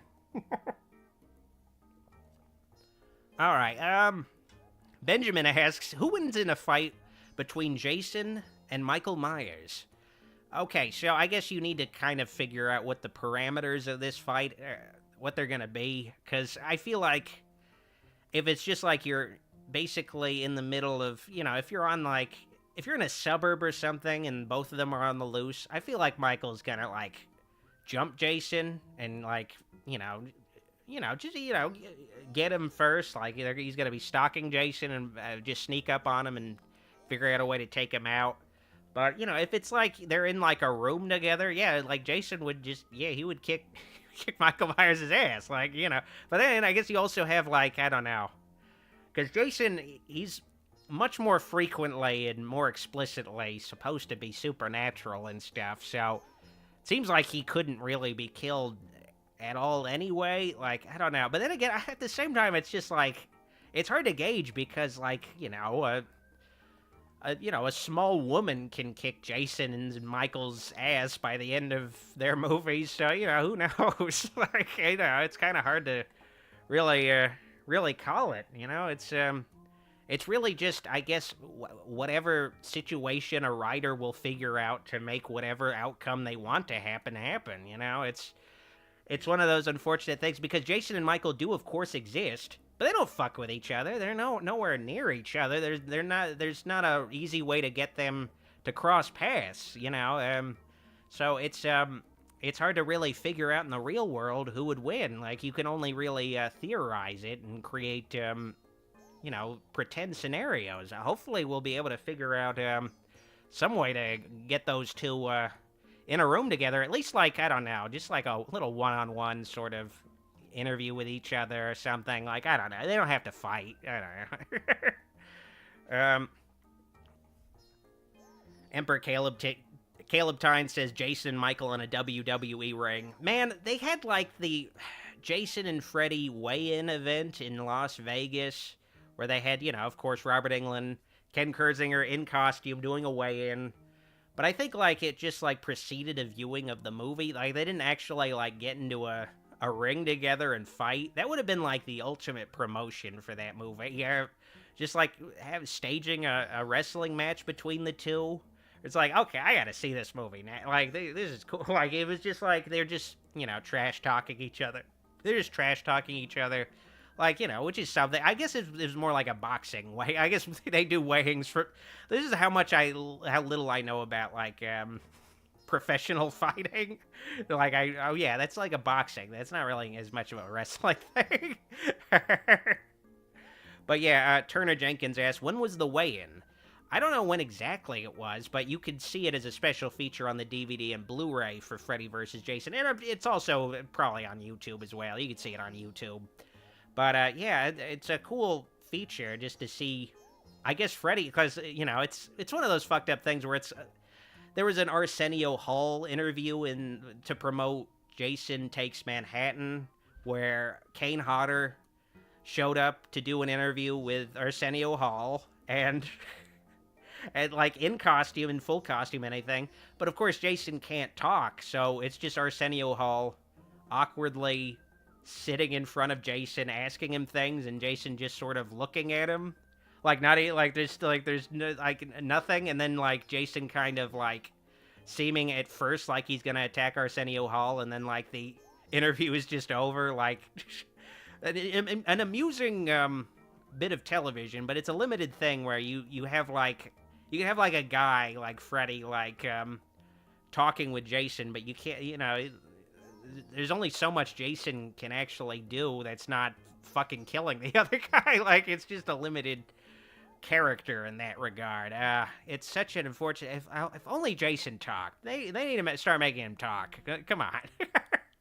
Yeah, just have him, like, just say one-liners and stuff. Yeah, fuck it. Like, he talks now. All right, I'm going to give some shout-outs to a few of my Patreon supporters for a minute, and then I'm going to come back, and I'm going to enjoy some Fresca during my little break. It's that time again for me to give thanks and present my monthly Wolfulair shout-outs to the top-tier supporters on Patreon and my YouTube channel memberships. Links to all these folks are in the description. The Field of Screams podcast talks horror movies wherever you get your podcasts, and their horror movie chats are also available on YouTube. They recently covered VHS 2. Give them a subscribe and listen today. I want to give a shout-out to Captain Meilenstein's YouTube channel. He's a horror host like me who reviews horror flicks. Subscribe to him today. Subscribe to Rio Build Clips today. He has a short film on his YouTube channel offering his own vision of the Frankenstein mythos. Give it a watch ASAP. Next, I'm going to have to suggest that you subscribe to Rockland Graves Productions, a prolific reviewer of horror films. Give his videos a watch now. The Very Unreasonable Things podcast is a horror review podcast where hosts Billy and Daniel discuss horror flicks, both recent and classic, and they recently covered Leatherface, The Texas Chainsaw Massacre 3. Give their show a follow wherever you get your podcasts. Subscribe to Rooster Montgomery on YouTube and check out his ultimate playlist today. He's got playlists dedicated to some of the best of 80s and 90s pop culture, like the Blues Brothers and the Tim Burton Batman films. Oh man, these pre-recorded segments are a bone. That was a good Fresca. Got another minute of shoutouts later, but I'm going to talk to you folks some more. All right, let me see here. Marilyn says, thanks for sharing your thoughts about the park and random things. Good night, Doc and chat. Good night to you, Marilyn. But I'm going to be still chatting for, I think, maybe like another hour. I guess we'll see. All right, let me see. Mike C says, maybe it's for the best that we didn't get Happy Death Day 3. Yeah, I don't even know what's going on with Blumhouse right now. They seem to really, just, like, they were kind of on top of the world for a while, and then they just kind of gave up. Like, they just fucking gave up. Like, they had just some really acclaimed movies for a while, and then they just kept releasing shitty movies, and now all they release is shitty movies. It's just such a fucked up, unfortunate situation. They got the Jordan Peele movies. I think maybe they still have an exclusive license to any new Jordan Peele movie. It's going to be through Blumhouse, I think. I don't know. Like, I like those movies. And despite, like, controversial aspects of the latter two entries, I love the David Gordon Green Halloween trilogy, but I really did not like David Gordon Green's Exorcist Believer. And to the point where that movie, like, basically put him in director's jail or something. Now they're, like, starting over with somebody else. Like, it's fucking crazy. Like, it's just, like, nothing is, just nothing coming out from, Blumhouse has been any good for a while. It's really fucking crazy and fucked up, because, yeah, I don't know, I guess they still have a decent brand name where people will go to see a Blumhouse movie, but yeah, they just, I don't know, I guess with horror fans, they just don't really have any cachet anymore. Like, they're just like, yeah, they just release bullshit. They just release shit now. Like, it's just, like, and they also just they don't have, like, the same output anymore. They'll release, like, 1 or 2 movies a year now. Like, the first one this year was Wolfman. Like, it's just like, oh, God. What happened? Oh, man. Mike C says Blumhouse has fallen off. Neon and A24 do horror right. Yeah, I mean, I haven't seen enough A24 horror movies. Well, actually, no, I saw the Ari Aster ones. At least, I haven't seen Beau is Afraid. I've seen those ones. I've seen some, just not a lot. And not a ton of Neon ones.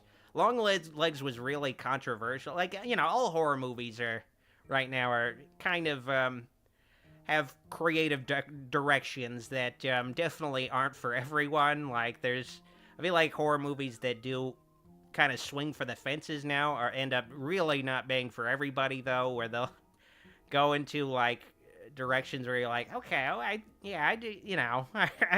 didn't really, I don't know, I liked it up to a certain point, but I wasn't so into when they started doing this shit. I don't know what they were fucking thinking with this, but, okay, whatever. But, you have to swing for the fences sometimes, because that's, you gotta creatively put yourself out there and try to do something that's never been done before, and maybe it'll work out and end up resonating with people. And then maybe, it'll end up just being like, what the fuck was that? Like, what's this shit? what the fuck was that? That's just how it is. That's just how it is.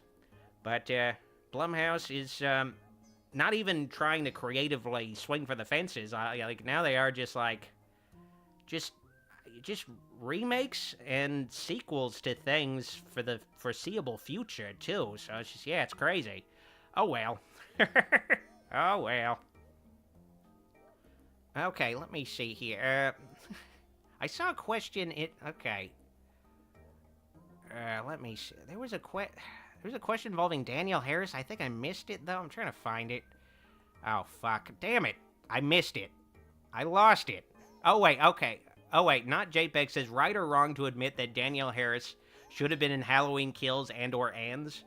I feel like they should have, I don't know, they should have put some more legacy cast members in certain places in some roles, where it's like, okay, they're not the character they played before, but they could have a cameo or play, some prominent role somewhere. But I did appreciate with Halloween, like the Halloween trilogy, it was so fucking crazy because it felt like every character with dialogue was memorable to me. Like, they really did a good job picking out just, like, people who look like real people, interesting character actors, people you didn't necessarily see in, like, didn't see in a lot of other movies before. Like, Robert Longstreet, it was an actor I'd only see, he played Lonnie Elam, of course, in Halloween Kills. Robert Longstreet, I'd only seen him in, Sorry to Bother You, as, like, the guy who interviews the main character initially. Like, that was the only movie I saw him in. But he's, like, did a good job, like, I don't know, breathing life into this little boy, like, this character we've only seen for, like, briefly as a little boy, breathing like just getting all these interesting actors to breathe life into all these different characters, like just this eclectic cast, and it felt like all the characters in the Halloween trilogy were all very different from each other, very different conceptually. So I appreciated that, and it wasn't just like pure it was definitely tons of fan service in those movies, but they were all like just, I don't know, like they still fit in a ton of new characters, especially controversially in Halloween Ends, where we spend most of the time with a new character.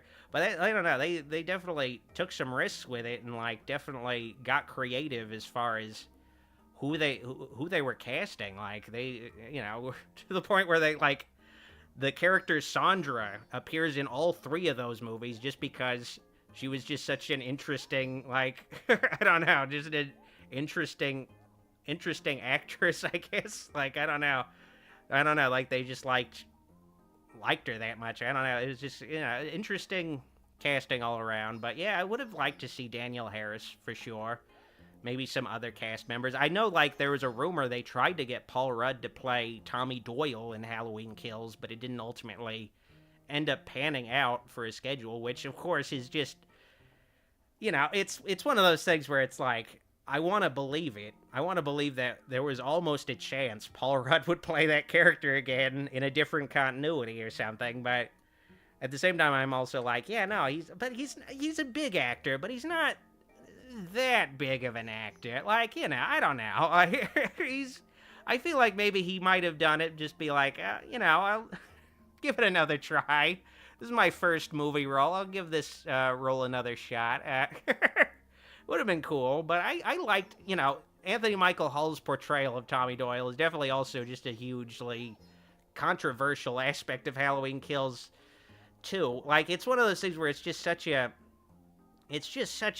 bombastic horror movie sequel that's so loud and, like, just, like, there's just something happening all the time. That's what I love about the movie, but it's definitely also just something that a lot of people don't like, where it's just, like, just tons of, like, the characters are all, like, in a panic and acting really fucking stupid and, like, saying evil dies tonight and shit. Like, just crazy shit where it's just a bunch of Dr. Loomises out on the streets where it's just pure chaos. But, man, there's never a dull moment in that movie, and I just fucking loved Anthony Michael Hall just full-on hamming it up, just like it felt like, yeah, this is like a Donald Pleasance tier performance. Like, this is just like him just fucking going crazy. Like, just everybody was just like, just really just channeling Donald Pleasance on that film. Like, yeah, what if everybody was just Dr. Loomis just making questionable choices and shit? Like, it's just, oh man, just really entertaining. All right, Mike C says, I stand by Kills and Last Jedi being the best of their series. Well, I mean, I do think, because I wouldn't say Halloween Kill, I mean, Last Jedi, yeah, I don't really like that movie. I wish I liked it, but I just don't really like that. I like elements of that movie, and I don't hate Last Jedi, because like, there's like a type of dude who obsessively hates that movie. I don't hate it. I didn't like it, though. I like certain elements of it. There's also elements where I'm like, yeah, they just did not think this trilogy out, and it really shows. And, you know, it's the same case with the Halloween trilogy in retrospect as well. But I do think Halloween Kills is my second favorite Halloween movie to this day still, just because it's just a super entertaining sequel. But I can admit it's got tons of problems, and it might not be the technically best Halloween sequel, but it's definitely the one I enjoy rewatching the most. Oh, man. For sure. But, definitely don't feel the same way about Last Jedi. But, man, like, certain things in Last Jedi, man, like the fight scenes and, like, the visuals, like, it's a cool-looking movie. Like, people like to full-on shit on it, but it's also just like, yeah, it just doesn't work as, like, the middle part of a trilogy. Like, there's just fundamental issues with that movie, but it's cool looking. Like, it does look cool. Like, I don't know. All right, let me see here. I'm trying to find... Captain Cook says, I do like the grim connection of silver shamrock masks existing in the new Halloween universe. Even without a Michael Myers, Haddonfield is fucked up. Oh wait, even without a Michael Myers, Haddonfield is fucked up. I keep saying fucked up. He just says Halloween. Haddonfield is fucked. Yeah, I do kind of wonder if, because like they have silver shamrock masks. I think the silver shamrock masks. I think they're just in Halloween 2018 Kills. I don't think there's ones in Ends, which is kind of ironic because Ends is trying to go for somewhat of a Halloween 3 vibe. Apparently, the originally scripted ending for Halloween Ends, according to David Gordon Green, in an interview I read, was that it was going to end with this sort of epilogue where we cut away to the Silver Shamrock factory, and we see an assembly line making, the witch, the pumpkin, and the skull masks, and then like on the assembly line, you start to see Michael Myers shape masks, like, going down the conveyor belts next, where it's just like, that would have been amazing fan service. I don't know what it would have necessarily implied, but I guess, I don't know, it's a cool, I guess maybe if you take out the silver shamrock of it all, it's a cool ending because, yeah, they did kill Michael Myers, but this mask, I assume this mask is still, like, in production. So someone can still pick up that mask in that world and put it on and become somebody like Michael Myers. So in a way, he sort of lives on forever. But they didn't even shoot that ending. Apparently, it was in the final screenplay for Halloween Ends, but they just decided not to shoot it. I would have loved it, but I do kind of wonder if, like, the Silver Shamrock masks existing in that world implies that, yeah, Silver Shamrock does exist, and it's also that, they have the same goals and everything. So, yeah, Tom Atkins better fucking watch his ass, I guess. Better watch his ass. Goodbye to you, not JPEG. Have a pleasant rest of your night. Oh, man, yeah. Telepathically drinking Fresca. Yeah, hell yeah. Elias Campos asks, what's your thoughts on the last Conjuring movie coming out? Admittedly, I'm not really, I think I only saw the first Conjuring movie, and it blends together so well with all the other supernatural ghost movies that were coming out around the same time that I don't really remember it all that clearly. So I'm not super into that series, so I can't really say anything about the last Conjuring movie. I'm assuming it's not really going to be the last Conjuring movie. They're going to keep making Conjuring movies. Going to keep making Conjuring movies, and yeah, it's just not going to really end. They're going to say it's the last one for sure, but it's not going to be the last one. I think they said Final Destination 4. This is the Final Destination. But no, they made another one, and they're making a sixth one now, too. It's coming out this year now. So, yeah, horror franchises never really die. People are, like, bummed Halloween ends. This is how they end the series. No, they're making Halloween 14. It's going to come out. They're making a Halloween TV show. It's actively in the works. They're trying to develop it. They're trying to figure that out. These fucking horror franchises never end.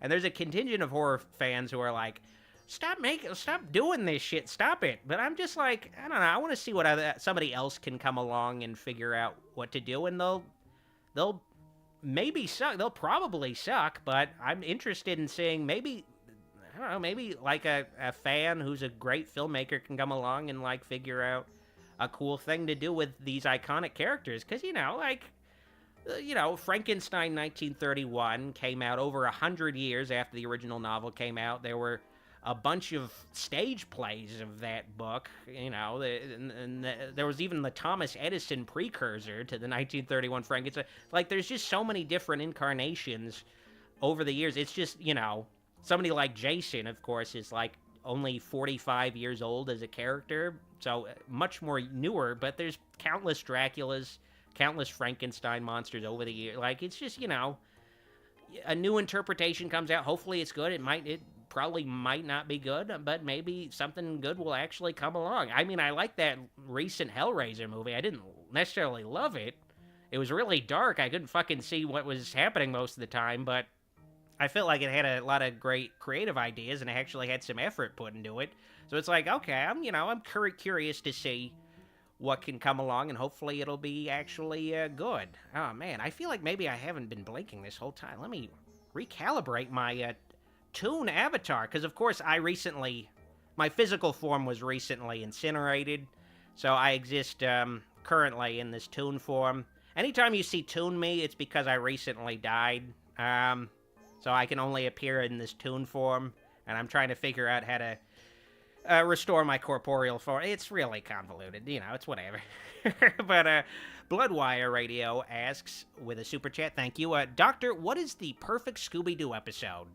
I feel like my personal favorite, of course, is Foul Play at Funland, or Foul Play in Funland with Charlie the Robot, but that's a very unconventional Scooby story. It's, of course, it's got a robot on the loose. He doesn't kill anybody, but he just, has, like, all kinds of wacky antics, and they're trying to tame this wild robot. Not the wild robot. They're just taming this wild robot. It's my personal favorite just because, I like Charlie the Robot. I think he's a cool robot. They have a lot of fun with the amusement park setting. I also like amusement park settings, but it's an unconventional episode. So as far as more conventional episodes, I feel like, I guess it's not necessarily perfect because it's not a representation of what the show usually is, but I would say Spooky Space Kook is definitely one of my favorites. I feel like it is a perfect episode. It's got just this spooky Air Force base with this ghostly alien figure on the loose. But it's an unconventional episode because it's not really the usual like haunted house or adjacent setting. And, like, the monster is it's not, like, something that's a little bit more familiar within, like, European folklore, which is something more like, more like Dracula-esque or Frankenstein monster-esque figures, like that kind of thing. But it's fucking, it's just a fucking cool episode. Like, it looks scary, like, it looks like they're in, like, this post-apocalyptic world in that episode. Like, it's just, I like how, it's something I hope comes back in some form in a future Scooby-Doo thing, especially if they ever do another live-action thing.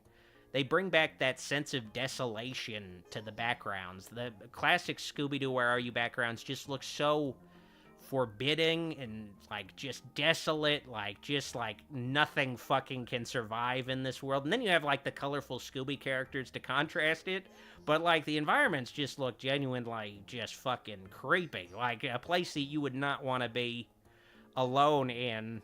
But it's a cartoon, and, you have Shaggy and Scooby to make up for it, but, man, the backgrounds are just incredible. Incredible! Alright. Telepathic Fresca, hell yeah. Jake Schuster asks, favorite and worst straight-to-DVD Scooby-Doo movie? I mean, I gotta give it up for, honorable mention is Scooby-Doo and the Witch's Ghost for introducing the Hex Girls, especially my favorite, Thorn. Actually, let me make sure, because I always get the names mixed up. I feel like there's unfortunately not enough Hex Girls media, so to the point where I'm, like, familiar with their names. Let me make sure I'm getting the name right.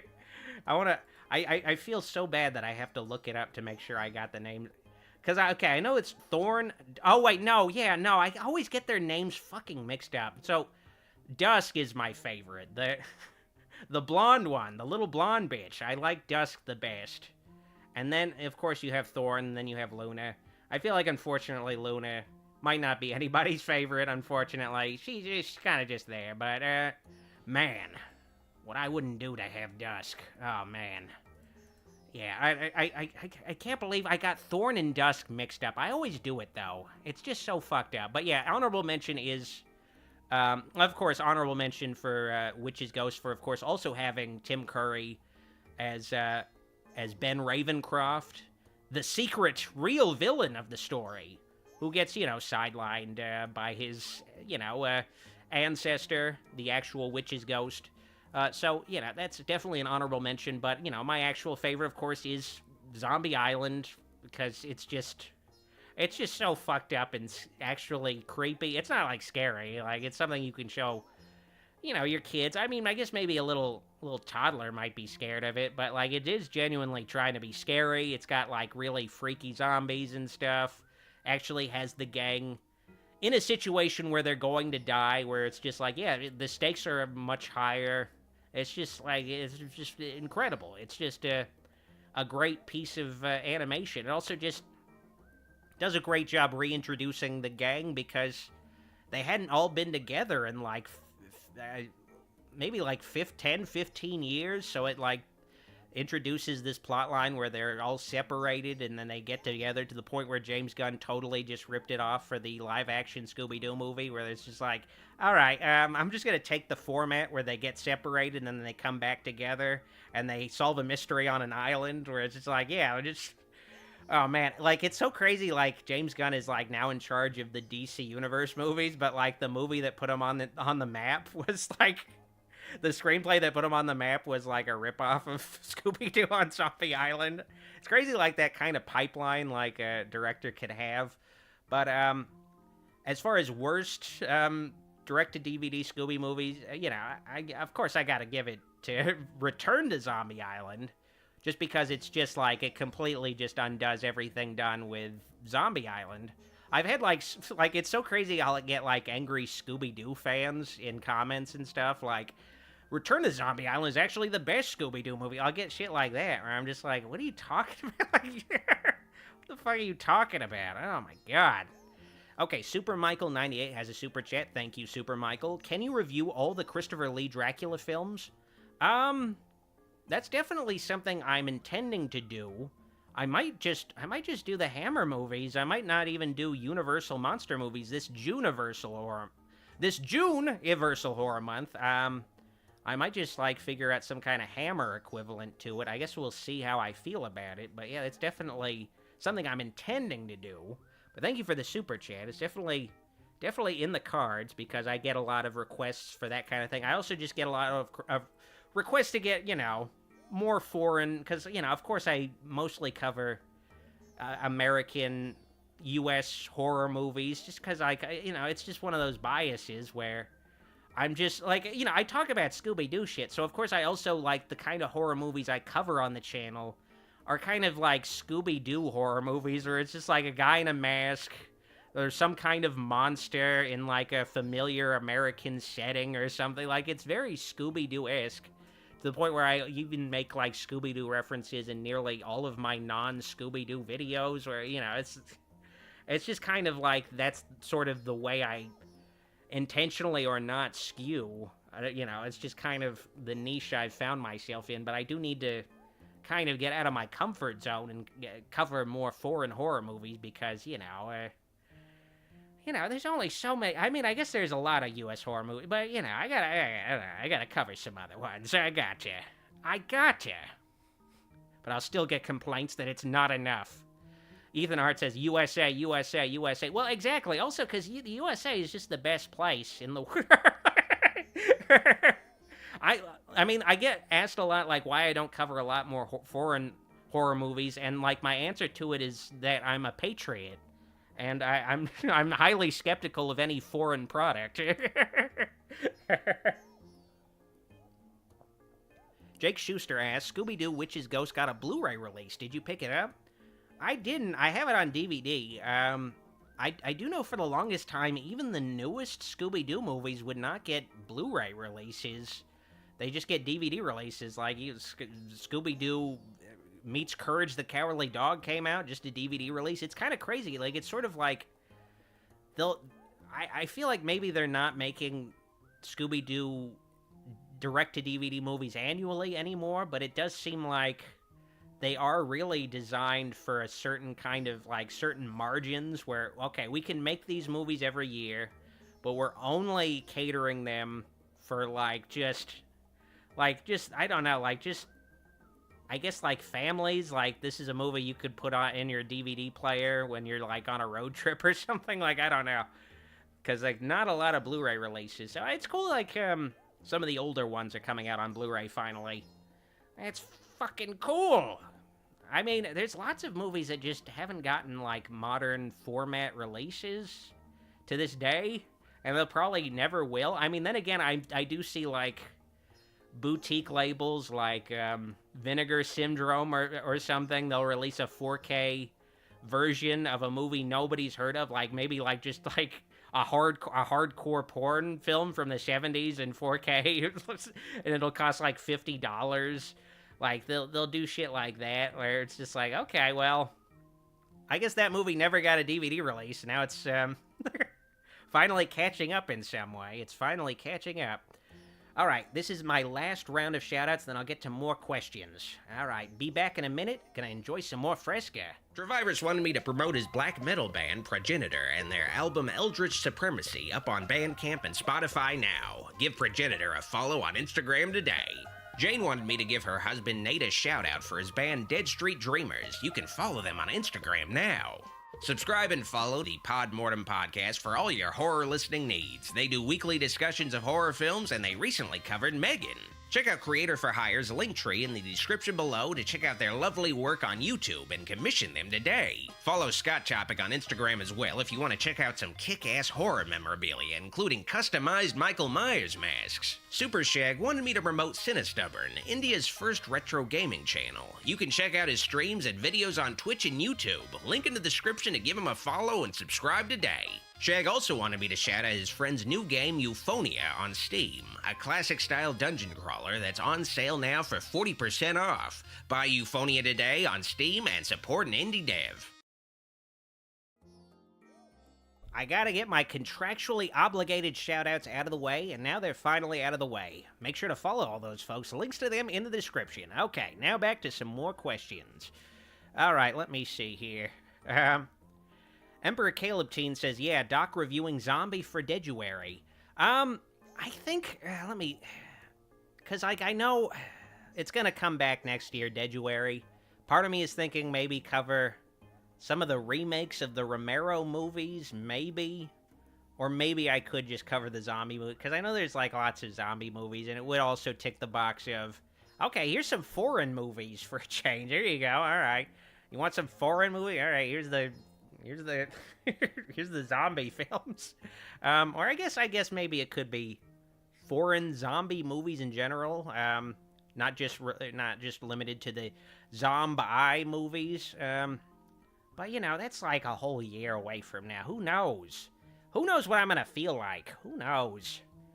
Who knows what kind of fucking crazy idea I'm gonna have? I mean, I do have like at least the vague idea of what October's theme is gonna be this year, because I've decided to have all the themed events on the channel, you know, I guess, you know, have much more like a themed sort of kind of mini storyline where there's just like these little 1-minute interstitials with Goulash and I where we kind of have like a little story together.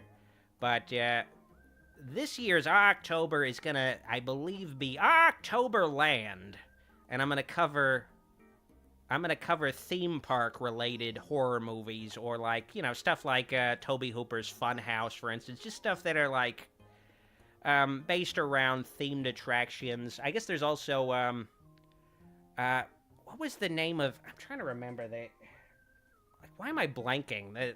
The movie that was about that psychic guy who runs a gas station. I don't know why I can't fucking remember the title of that movie. Like, stuff like that. Like, even roadside attractions could be covered. Just stuff that are based around themed attractions. That will be the theme for the that horror event. I wish I could... I do know someone in the chat. There's gonna be like 5 people in the chat telling me what the title of that movie is. That I fucking forgot. Let me see here. Mike C says, LOL, what? Yeah, there's this movie about a psychic guy who has, like, a bunch of mannequins, and he... Yeah, I guess Killer Clowns could also be covered in Octoberland. Okay, Aaron Kelly says Tourist Trap. Yes, okay. The most obvious title... Yes, it's Tourist Trap. Of course I fucking forgot Tourist Trap. Ah, damn it. God damn it! But yeah, I'm gonna be covering stuff like Tourist Trap or the Funhouse, stuff that... or Ethan Hart says, White Chicks? I think White Chicks has a psychic guy running a roadside attraction. I think. Now, something I have a question for you guys is, I have this thing on my YouTube that says, warning, the stream's current bitrate, 2,718.63 kilobytes per second, is lower than the recommended bitrate. That's lower? We recommend that you use a straight... What does that say? It's telling me, like, but then when I exit out of that, it says I have a good connection, but then I'll have that pop up again. Hopefully the stream hasn't been, like, fucked up this whole time, because I kept getting that pop up. I don't know what that means, though. Hopefully not. Hopefully not. I checked my internet. It said I had, like, 150 megabits per second upload speed. Like, I thought that was pretty fast, but who knows? You know, YouTube doesn't know what the fuck it's talking about, though. YouTube does not know what it's fucking talking about. Be Positive 99 says, Alien 3 is underrated. I admittedly have only seen the assembly cut, but I like the ideas of Alien 3, but it's not a very entertaining film, which is its huge flaw. It's just kind of it's very slow. Like, even in its, I guess, what I assume the assembly cut is its better form, it is a slow movie. It's not really much of a crowd pleaser. It's also a very grim movie where they kill Bishop midway through, but even his one appearance, he's just like a little gooey head that gets shut off, and they still have Lance Henriksen show up at the end as, like, I guess the guy who designed the bishops or whatever, like, but it's just It's not a super entertaining movie, and of course they killed, like, Newt, and they killed, they killed that other guy. They killed fan favorite characters in the opening. Like, it's just not a very pleasing. It's not a very pleasant movie to watch. It's one of those things where it's a product of a backlash to Aliens, where, okay, we need to take it back to the tone of the first movie, but they made it a little too, I guess, bleak and dour, and also just, like, the characters Sigourney Weaver is surrounded by are generally just not characters you want to root for or anything. Like, at one point they attempt to rape her. Like, it's just not I don't know, it's just not quite a fun movie to watch, I guess. And an Alien movie doesn't necessarily have to be fun, but I don't know. It's an iffy movie, but it's a movie I like. But it's it's just not a rip-roaring ride like Alien 1 and Aliens was. But, it is what it is, I mean, I have seen people say Aliens sucks, so, there's no good Alien sequel. It's just how it's been. Like, that first one, that was it. Alright, Mike C says Romulus was super fun. Romulus was like a mixed bag. It was maybe the best sequel. I mean, it was probably the best sequel since Aliens. But yeah, I didn't like the I don't know, the deep fake Rook character. I didn't like that. I didn't like, I guess, some of the references they try to do feel so clunky, like it was done by some, like, they brought, like, a guy who writes Marvel movies in, and they had him, like, okay, we gotta punch this script up. I gotta add in, get away from her, you bitch. I gotta add in references and shit, and it's just like, oh, God. It just felt like such a mixed bag, but it looked cool, and it was cool to see a lower stakes Alien movie, a much more limited scope Alien movie, but I don't know. It's not a movie I'm like in a huge rush to go back and see, but, I enjoyed it. I enjoyed it overall. Mike C says Rook was unnecessary. Yeah, I mean, yeah, they could have just been, like, a different android guy. I guess they just wanted to have, like, some kind of nostalgia thing. They wanted to have YouTubers, like, have, like, thumbnails of, guess what actor came back, and have, like, a fucking arrow pointing. just like they wanted that kind of buzz surrounding the movie. Like, oh man, there's like some nostalgia shit thrown in, but it just didn't quite work for me. But oh well. Fluke says still better than Snow White. I mean, I assume anything would be better than Snow White. I don't know. I mean, I've seen some people think that the live-action Lilo and Stitch might actually be good. But yeah, that movie, the live-action Lilo and Stitch, like Lilo and Stitch is my favorite Disney animated film of all time. I'm a huge fan of it. But yeah, the live-action one looks like total shit to me. It looks like a movie that was like a total disaster making it, and they're trying to like fix it in post-production to where, okay, the existing live-action material we shot just does not work. It's complete and total horseshit. But let's try to make the computer animated elements of this Lilo and Stitch movie, let's try to make those elements look as close as possible to the original animated movie as possible to try to trick people into thinking, yeah, maybe this will be good. I don't know, yeah, maybe this Lilo and Stitch live action movie will be good. Let's get Chris Sanders to voice Stitch again, where it's like, oh yeah, that's like authentic Stitch and everything, but it just looks like such a hollow film. It looks so ugly, like the live action depiction of Hawaii. Like in the original movie, it's this beautiful watercolor sort of, it's this beautiful watercolor world, but in the live action movie, it just sort of makes a great sort of argument for why you shouldn't really remake these things in live action, because you take away the magic of it. Like, you give us this real Hawaii, and real Hawaii, it's not like, honestly, like, it's not a totally beautiful place. It's got a lot of slums and stuff. It's like you take away this sort of fairy tale aspect and you show the grim reality of it in like a live action Lilo and Stitch movie, and it's just like, it looks like a bummer. Like, it looks like a fucking bummer. But it's cool seeing Chris Sanders, I mean, at least hearing Chris Sanders play the character again, like, where I'm sure they originally had planned some other random fucking actor to play Stitch. Like, we're gonna get The Rock or something to play, like, just something fucking insane or whatever. But then they were like, okay, this looks like total shit. Let's just get Chris Sanders. Let's make it let's make all the post-production, the elements added in post-production, as authentic as possible to the original, to try to get people to watch this movie out of nostalgia. Oh man, but oh well. oh well. Bums me out, but I still have the original animated movie.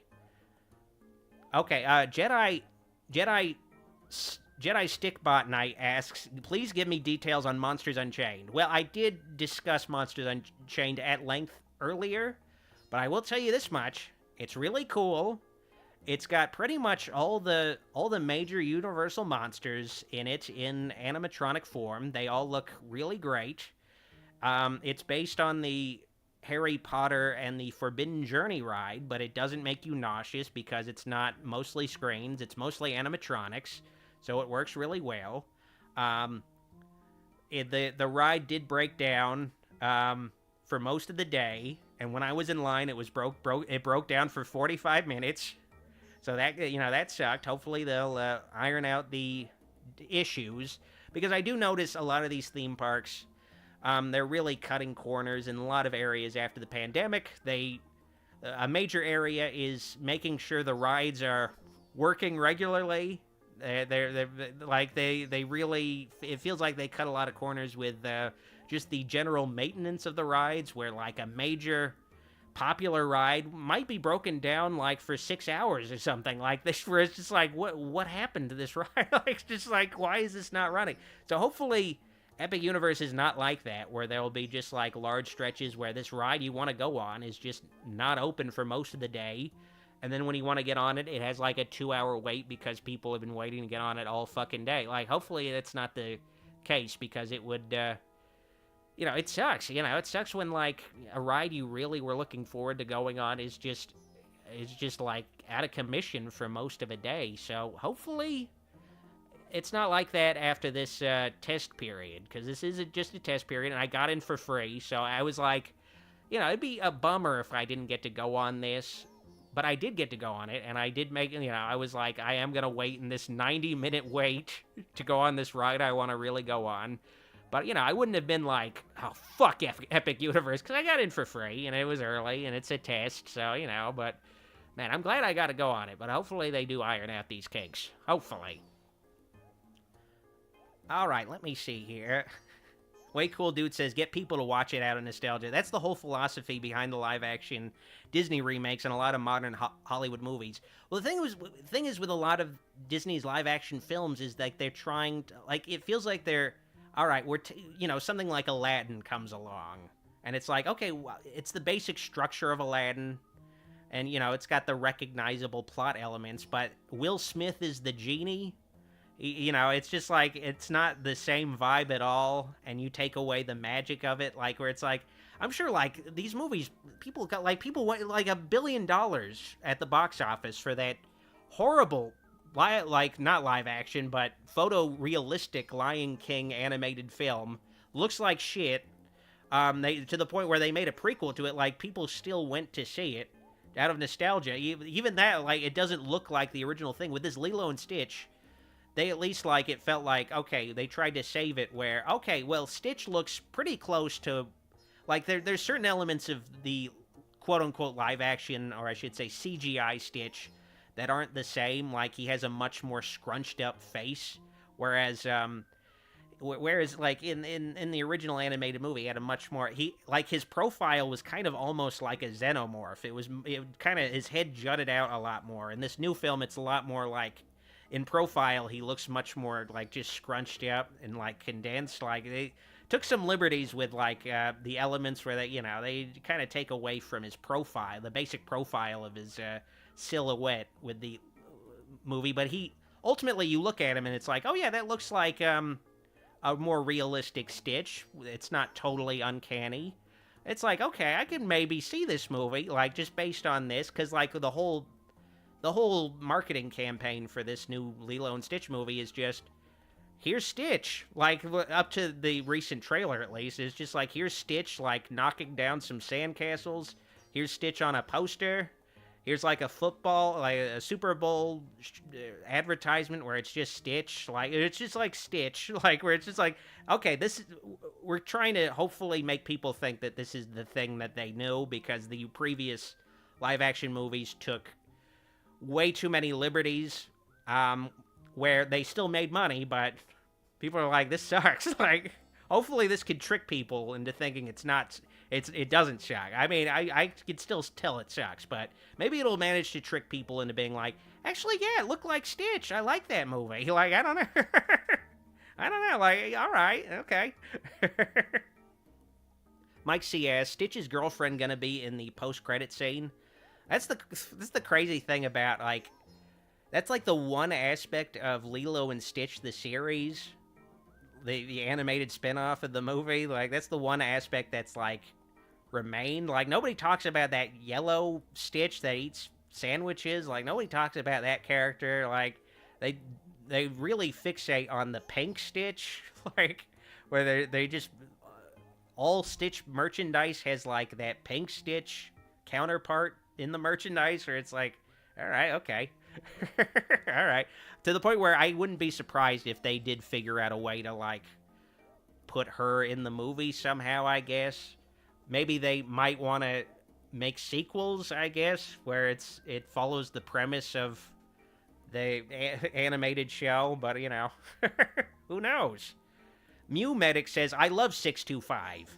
All right, well, guess you're one of those people.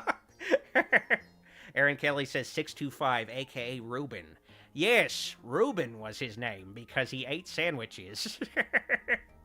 Sonic Roach Dog says Pink Stitch is from the show. Yeah, that's what I was trying to get at. Like, the one element of the show that, like, I guess is at least merchandise. I guess people like other things in the show, but they're not making Reuben merch or anything. If they are, it's like not not in the theme parks or anything like that.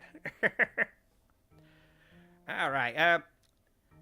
Okay, I gotta stop talking about Lilo. I'm gonna, like, go on to this fucking, like, this fucking pipeline of talking about Lilo and Stitch. Dragon Fate 85 says the Harry Potter ride that is similar to Monsters Unchained also breaks down from time to time. I was on it one time, it did that. Seems to be a bug for those rides. I've never experienced that, like, and it's gotten to the point where I feel like, because I remember initially in the early days of that Forbidden Journey ride, it would have, like, a long line because Harry Potter fans, like, this is like the big ride. We gotta go on this. But I feel like at this point, so many people have done it, and it's just such a nausea-inducing ride that now you can like just walk on it. Now they have that Hagrid ride, which is so much fucking better than that Forbidden Journey ride. Like that Forbidden Journey ride is just so unpleasant. Like it's just such an assault on the senses and makes you nauseous and shit. Like, it's just not great. I've never experienced it, like, breaking down at all. It's always just a super short wait time. So, I don't know. I guess I don't know for sure about that. But hopefully it's not, like, just a feature of the ride format of the Forbidden Journey is that it breaks down a lot. Because I haven't seen that. Honestly, I don't know. At least based on my experience, I was kind of surprised that it breaks down because, you know, at the same...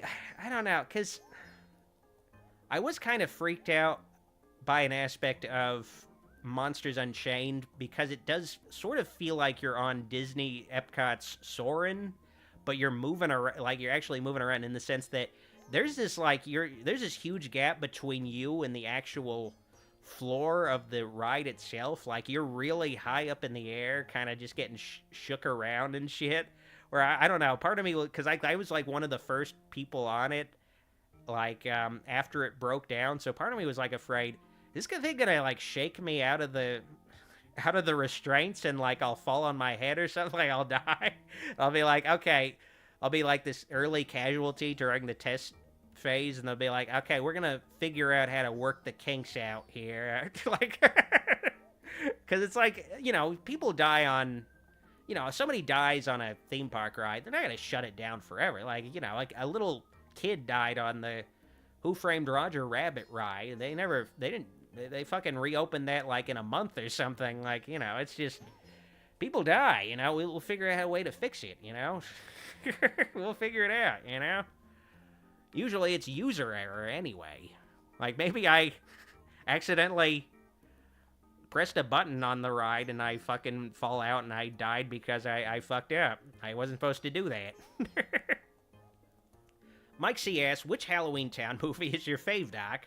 When will Goulash review them? I guess I don't know. Maybe I'd go with Halloween Town 2. I think that was the one where they go to an alternate history where things were different. I haven't watched those movies in like 20 years or something, so I don't really remember what happens. Those were movies they used to show all the time on like ABC Family and Disney Channel. I don't fucking remember anything and in them exactly, except that there was like a skeleton taxi driver. I remember that. Yeah, I do remember that. That skeleton taxi driver was cool as hell. Cool as fucking hell. Dragon Fate says, Dr. Wolfula passes away on a Universal monster ride. At least he died surrounded by what he loved. The screams of people sing something horrific. I mean, I feel like it would be popular to the point where they have to have, like, a guy die on every like a random person in your party on the actual, like, ride vehicle, they'll randomly, the restraints will get loose and they'll be dropped to their death. Like, I feel like it would really add to the terror of it. So hopefully they figure out a way to do that. Alright, let me see some more, Okay, so Be Positive says, Rudyard Kipling's The Jungle Book, also known as The Jungle Book, is a 1994 live-action Disney movie. I remember that, and then, of course, they had Jon Favreau do another Jungle Book live-action movie more recently. I didn't see that one. I mean, I think the only live-action Disney movie that's a remake of a pre-existing animated one was, I guess, 101 Dalmatians? And they even made a sequel to it, 102 Dalmatians, but I don't... Even with that, like, I feel like that was maybe a better one, but it didn't have talking it didn't have talking dogs in it. They didn't have that element. They were just like, yeah, they're just, you know, it's just dogs. Like, you know, they're just Dalmatians. They don't talk. They still go on an adventure, but they're not fucking talking. Like, get real. This is live action. Animals don't fucking talk. So it's one of those movies where it's like, even that, where I'm like, oh yeah, they took some magic away. They were like, Let's take some, like, that's one of those things where it's like that's the only creative approach to a live-action remake of a Disney animated film is, like, we're gonna take a little bit of well, not just a little bit, we're gonna take quite a bit of the magic away from it. That's the only thing we're gonna add. And by add, we're gonna take away. Like, it's just like, yeah, alright, that's not good. It's not good at all. That's not a good way to approach this shit at all. Okay, let me see here. Okay, so Jamie Harrell says, I heard during the during the Harry Potter Hagrid's Journey ride, someone placed flowers due to the actor who played Hagrid passing. Yeah, I heard about that. I didn't see that. That is a nice little detail that the team members put into that ride. That ride is one of those things where it's, like, super cool. Even though I'm not a Harry Potter fan, that is a cool ride. I think it's, like, the one Harry Potter ride I actually like pretty okay. But, the issue with that ride is that the line is always, like, 90 minutes to 2 hours, and it's just, like, so fucking...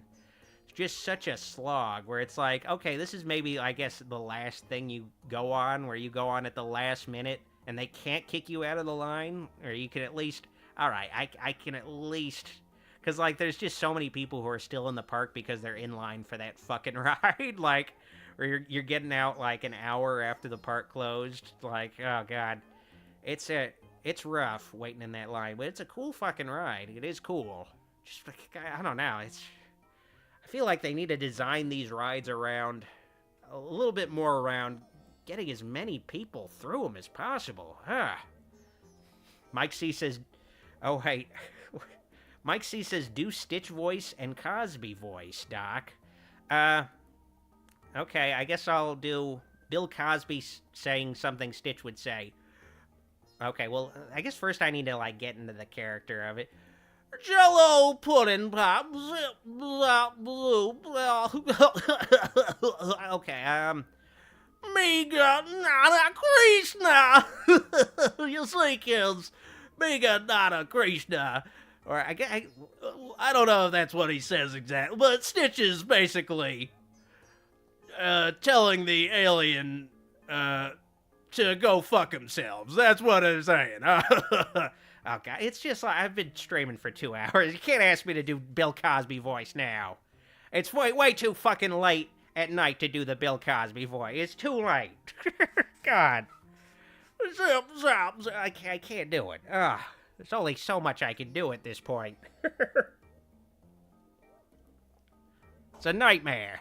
Okay, anyway, let me see. Okay, so Zachary and the Raboot Squad asks, when you went to Epic Universe, were you in your Toon form? Yeah, I had no choice but to show up as Toon Doc, because of course, I was recently incinerated by a atomic fire, due to just some, I don't know, just some, like, innocent mistakes I made running my shopping mall, the Oaks West Mall. It's just, I don't know, it's just, I made some mistakes, but I don't know why they had to nuke me. Like, I don't, it sucks. So, yeah, I'm just, like, stuck in this cartoon form. Like, hopefully I don't know, because basically I back up my consciousness. It's like an Emperor Palpatine thing where I die, and I have, like, a bunch of clone bodies ready to go. I don't know what Goulash is going to do. I don't know what he's going to do. Good luck. Hopefully, I mean, I guess he can regenerate, so maybe, I feel like I saw, I think, a nervous system, like, crawling towards the Wolfie lair down the street, so I guess maybe he's, like, I don't know. He's coming back, I guess, maybe. I don't know, anytime soon, but yeah, he's not doing so well, I guess. That's my basic assumption. But yeah, I'm just like a fucking cartoon right now. It sucks. It sucks. I want to be real again. I want to be a real boy. Okay, Way Cool Dude says, do a whole video that's just the Bill Cosby voice, if you can get it to fit the channel. I guess I'll figure it out.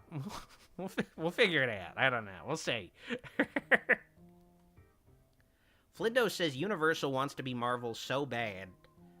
I don't know what that necessarily means here. I mean, I guess I don't know. at least with the Universal monsters in Dark Universe, even though, like, like the Dark Universe, they tried to make it Universal's answer to the, the MCU.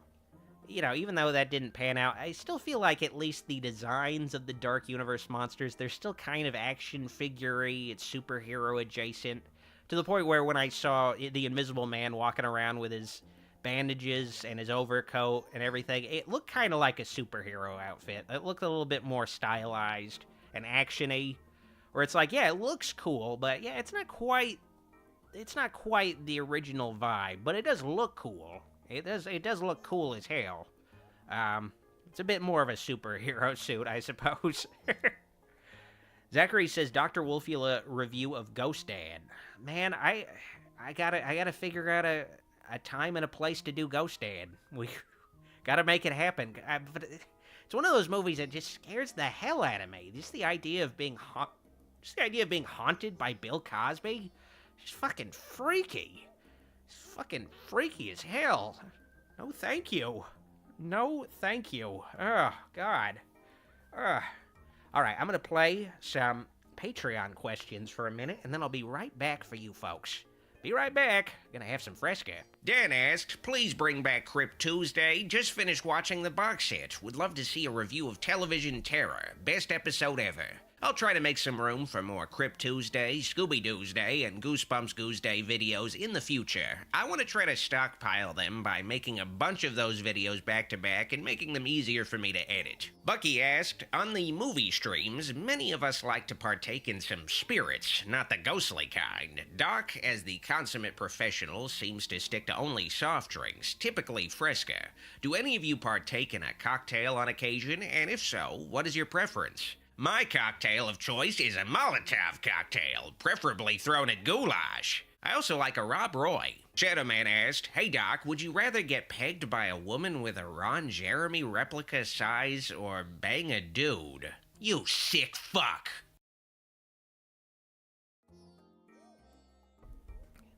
Man, that is such a fucking sick question to ask somebody. But anyway, okay, Way Cool Dude says, just have goulash review Ghost Dad. I guess speaking of goulash, the next Gulag video has been recorded since September. It's a review of the Beetlejuice animated show and also a bunch of Beetlejuice video games. It's been recorded for the longest time. There just hasn't been this window of opportunity where there's like free time for him to actually, because he's also like currently like a nervous system, so he hasn't been able to edit it. I've also had him like working at Camp October and the Oaks West Mall, like running all my pottery stores. So it hasn't been an opportunity, I guess, for him to actually assemble it. But we need to, as soon as he's like fully regenerated, we need to fucking have him finish that and make some more fucking videos on the Gulag channel. Give me more fucking ad revenue, for God's sake. Because my channel is shadow banned from YouTube. His channel, he can get some of that juicier, more wholesome ad revenue that I've just been so sorely lacking, yes. Jamie Hurl says, who else misses the old Jurassic Park ride? Because the first time I went on the ride with my dad and my brother, the T-Rex was like really close to our little boat, and I was like, get the hell away. Thankfully, the Jurassic Park ride where I live still is in its current form. They are eventually going to revamp it and make it Jurassic World themed, which, bums me out because I just do not like the Jurassic World era of the franchise. I like that just that simpler Jurassic Park era, but it's long gone. Like, it sucks. I'm gonna really miss, because I've been on the Jurassic World version of the River Adventure ride that they have at Universal Hollywood, and I do enjoy that version, but I don't know, I don't like the really slick, futuristic bullshit, like the slick, realistic, Jetsons-looking, futuristic version of the theme park in the Jurassic World setting. Like, I don't like that shit at all. I like the more down-to-earth, rustic vibe of Jurassic Park, like that iteration of the theme park where it's like, okay, where it's like actually themed. Like, it's just in the in Jurassic World, it's just not really a well-themed place. It's just so futuristic and shit. It's like if you showed flying cars in the background, they would fit. They have like holograms and stuff. It's not like this down-to-earth sort of prehistoric themed place at all. Like, it's just not appealing to me. So it sucks that they kind of essentially are just taking that aspect and also adding like much more mutated dinosaurs. I'm not interested in that shit at all. You could do that like in some other dinosaur series. I know the dinosaurs in Jurassic Park are technically mutated and not authentic to the real dinosaurs, but like some of the shit they're coming up with are just like so wacky, and like the characters are so heightened and like impossible to relate to, like where it says I have to fucking watch Chris Pratt holding his hands out to a pack of velociraptors and like accept it somehow. Like it just, I don't know, it's just none of that shit appeals to me. I like the more like here's just a normal paleontologist nerd, a mathematician guy, just normal people, a lawyer, some kids, like just some normal fucking people in this extraordinary situation, have that contrast. Like, I don't know, it's just, these movies have just completely lacked that. It's all got to be like, they all got to be like a bunch of Indiana Joneses, like, competing with each other. It's just, I don't know, just not into it. Just not into it, but, oh well. Joe Fierro says, sucks George Foreman died and Bill Cosby lives. Love that fucking grill. Yeah, it's one of those things where it's got to be a mixed thing, because I'm sure George Foreman made so much more money licensing his name to that grill. Just so much more money compared to being a boxer. So, you know, that had to have been great while he was alive, but it also has to be suck. It also has to suck where most people maybe just know him for his association with a grill. Or they maybe don't even know he was like a boxer or something. That aspect has got to suck, but man, it is a fine grill. If I die and I'm only remembered for the Dr. Wolfula waffle maker, you know, that might be great. The waffle-ula maker, I guess that'd be nice. You know, I don't know. Not remembered for anything else. Yeah.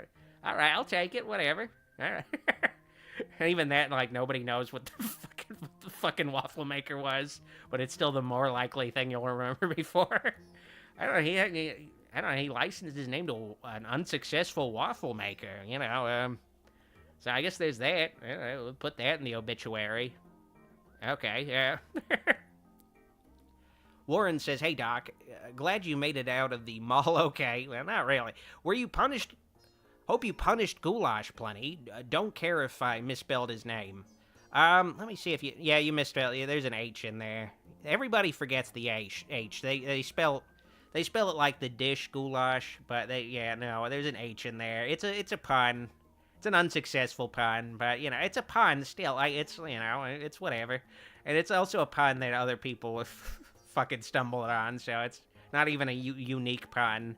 It's also like, you know, the Gulag the Gulag videos started like in 2018, but you know, Shudder made their own Gulag videos for Christmas that are like a different thing but a similar pun. Like, it's just, man, it's I don't even know what I'm trying to get at here. It just sucks, I guess. I don't know. But there's only one Dr. Wolfula. There might be some Wolfulas, but none of them have doctorates. So hopefully at least have that fucking going for me. Hopefully, yeah. Mike C says, we gonna get Land Before Time CGI live action remake. I mean, I guess now they're moving on to the the Don Bluth remakes. They're like really scraping the bottom of the barrel. We'll get a Land Before Time live action. Well, I guess it won't be live action. It'll be a CG animated movie.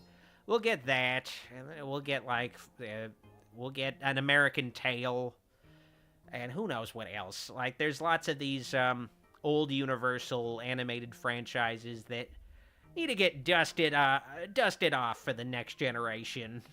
They'll definitely appreciate it. I saw they made like a new Smurfs movie, and the gimmick of it was the Smurfs have entered the real world. And I'm like, wasn't that the first theatrical Smurfs movie? They're just doing that again? They're like, whoa, what is this place? It's the real world. Like, they're doing that again. Like, it's just like, okay, all right. Oh, man, like, okay, I saw that trailer, that Smurfs trailer, before I saw the new Looney Tunes movie, which I loved, The Day the Earth Blew Up. Just like a real animated movie, that's great.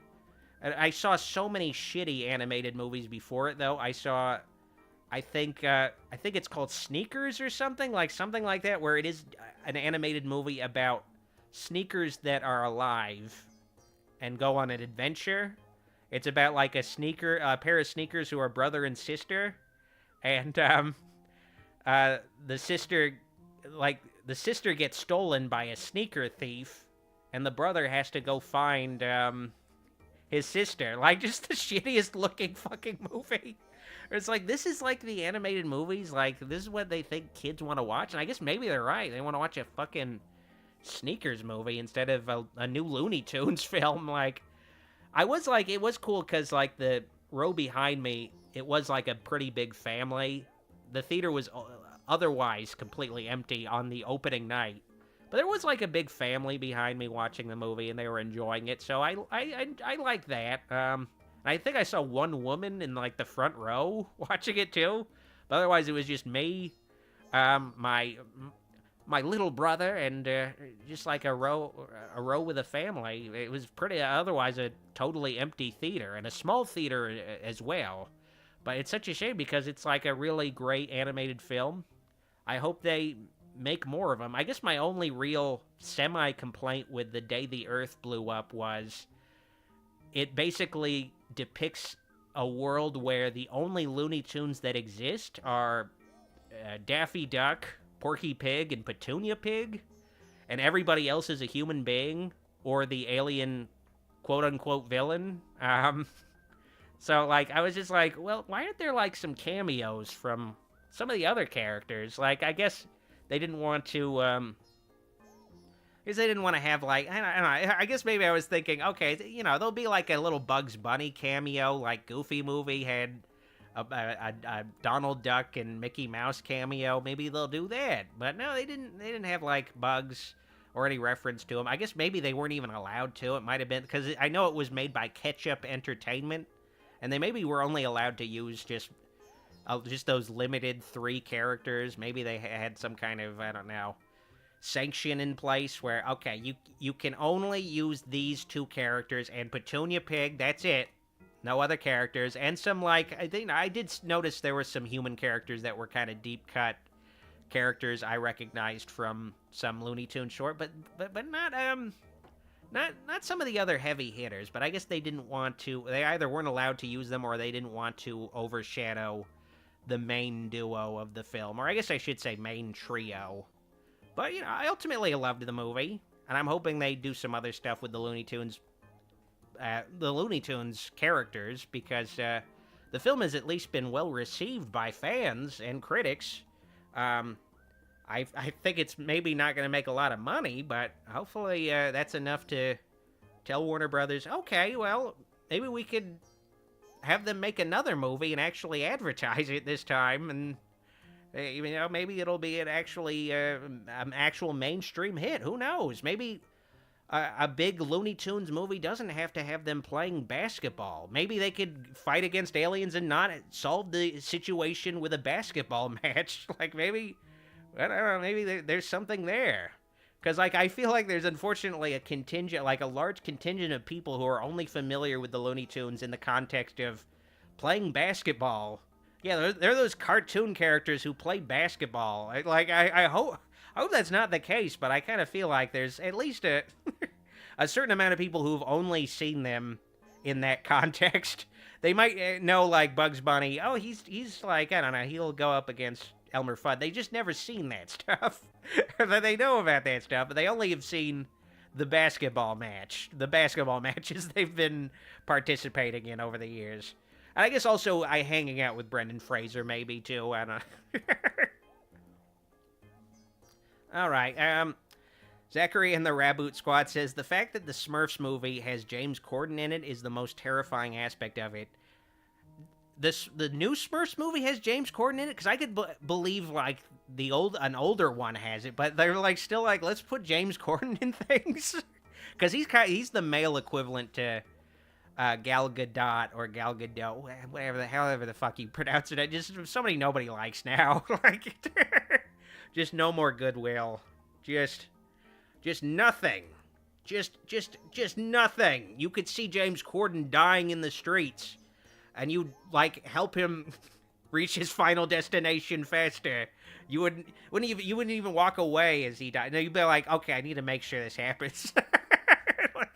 I gotta make sure this happens. And I'm not saying this isn't a death threat against James Corden. Well, I guess it is. I mean, if he's already dying, I guess I'd help. I wouldn't. He'd be dying anyway. I just make sure it happens. All right. But enough of that. No, okay. I just want to make it clear. I'm not gonna. I don't have any intentions to kill anybody.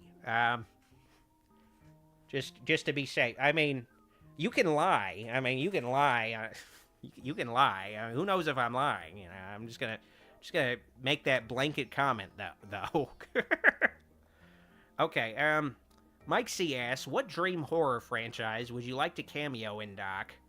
I don't know, because it would be cool to cameo in something, but I feel like I would be extremely out of place in most things. I feel like it would have to be a very subtle cameo. I am aware there was this Amazon direct-to-video movie that references a bunch of horror hosts. Like, someone is asked if they know if they know Elvira or Svengoolie or something, and they mention Wolfula.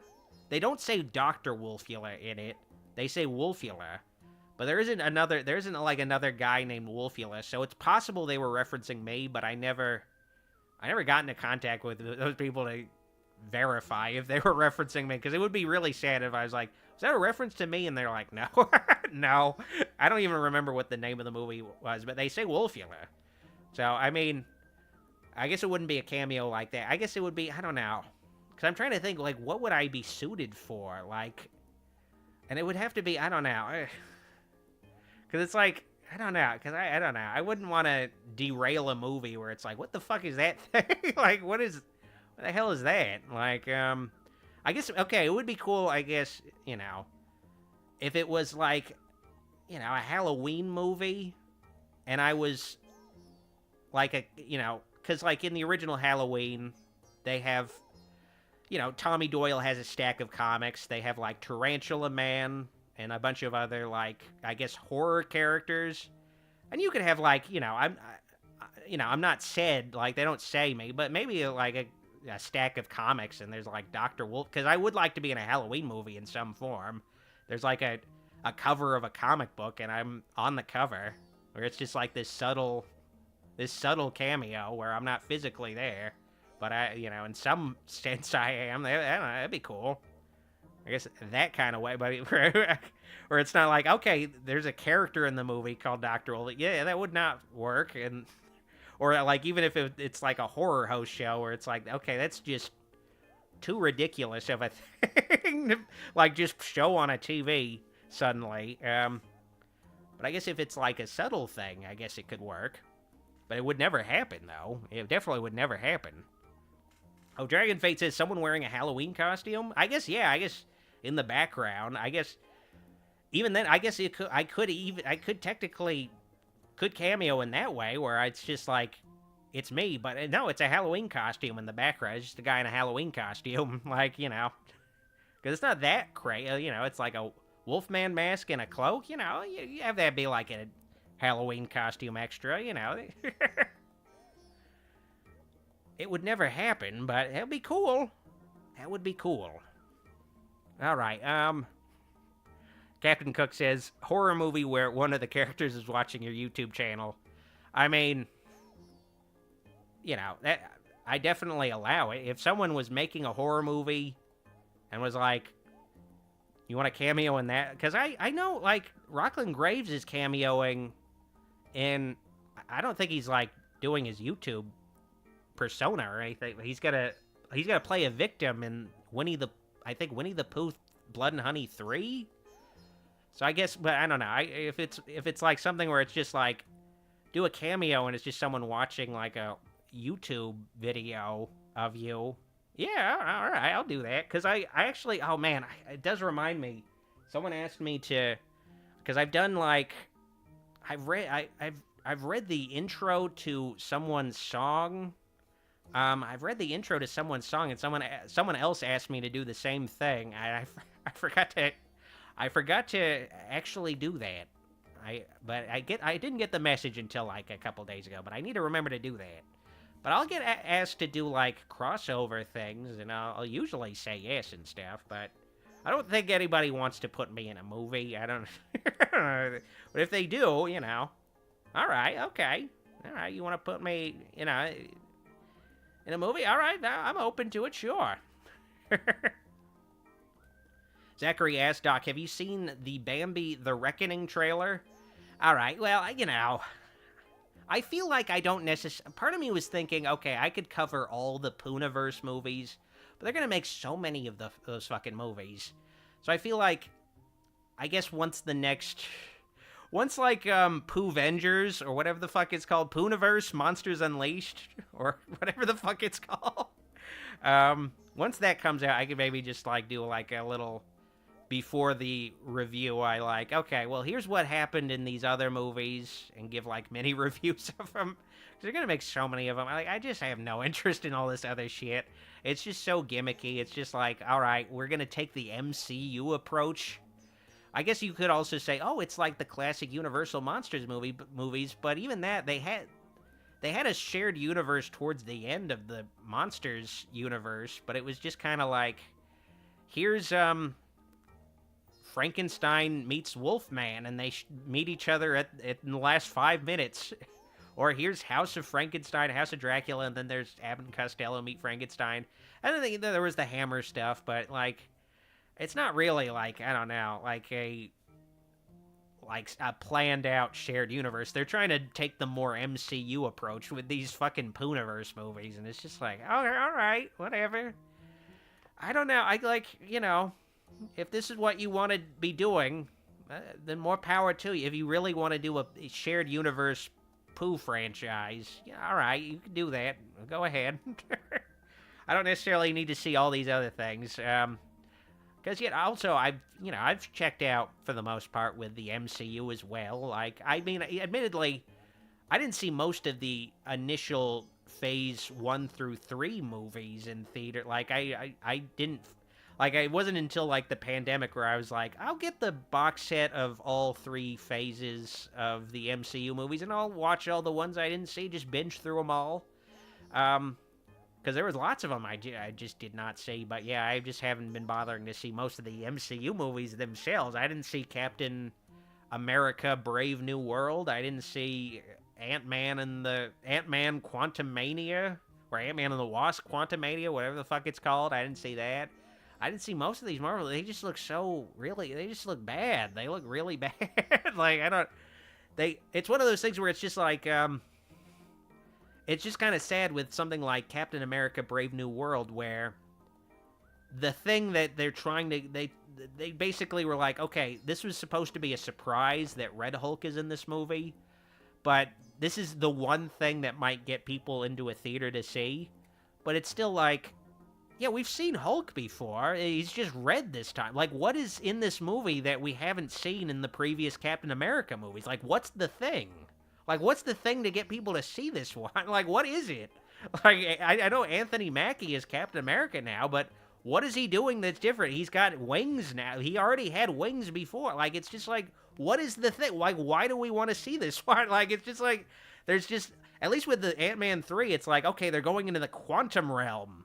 And they're seeing, like, a really shitty MODOK there. Like, that looks like shit. Like, it's just like, all right, okay, well, I guess Bill Murray's in there somewhere, too. Where it's just like, okay, that's at least some things that we haven't seen before. It's not something I would want to see, because it looks like shit. It looks like Spy Kids 3D. But, like, that's the issue that they're facing with the MCU right now, is, like, why do we, like... What is, like, beyond just the attachment to the Marvel Universe, why do we want to see these newer ones? Like, what's the new thing in this entry that's like, okay, I gotta see that. Like that's I mean, with Fantastic Four, at least, where it's like, okay, this is a much more classic take on Fantastic Four. I am interested in maybe seeing that one, where it's 60s style.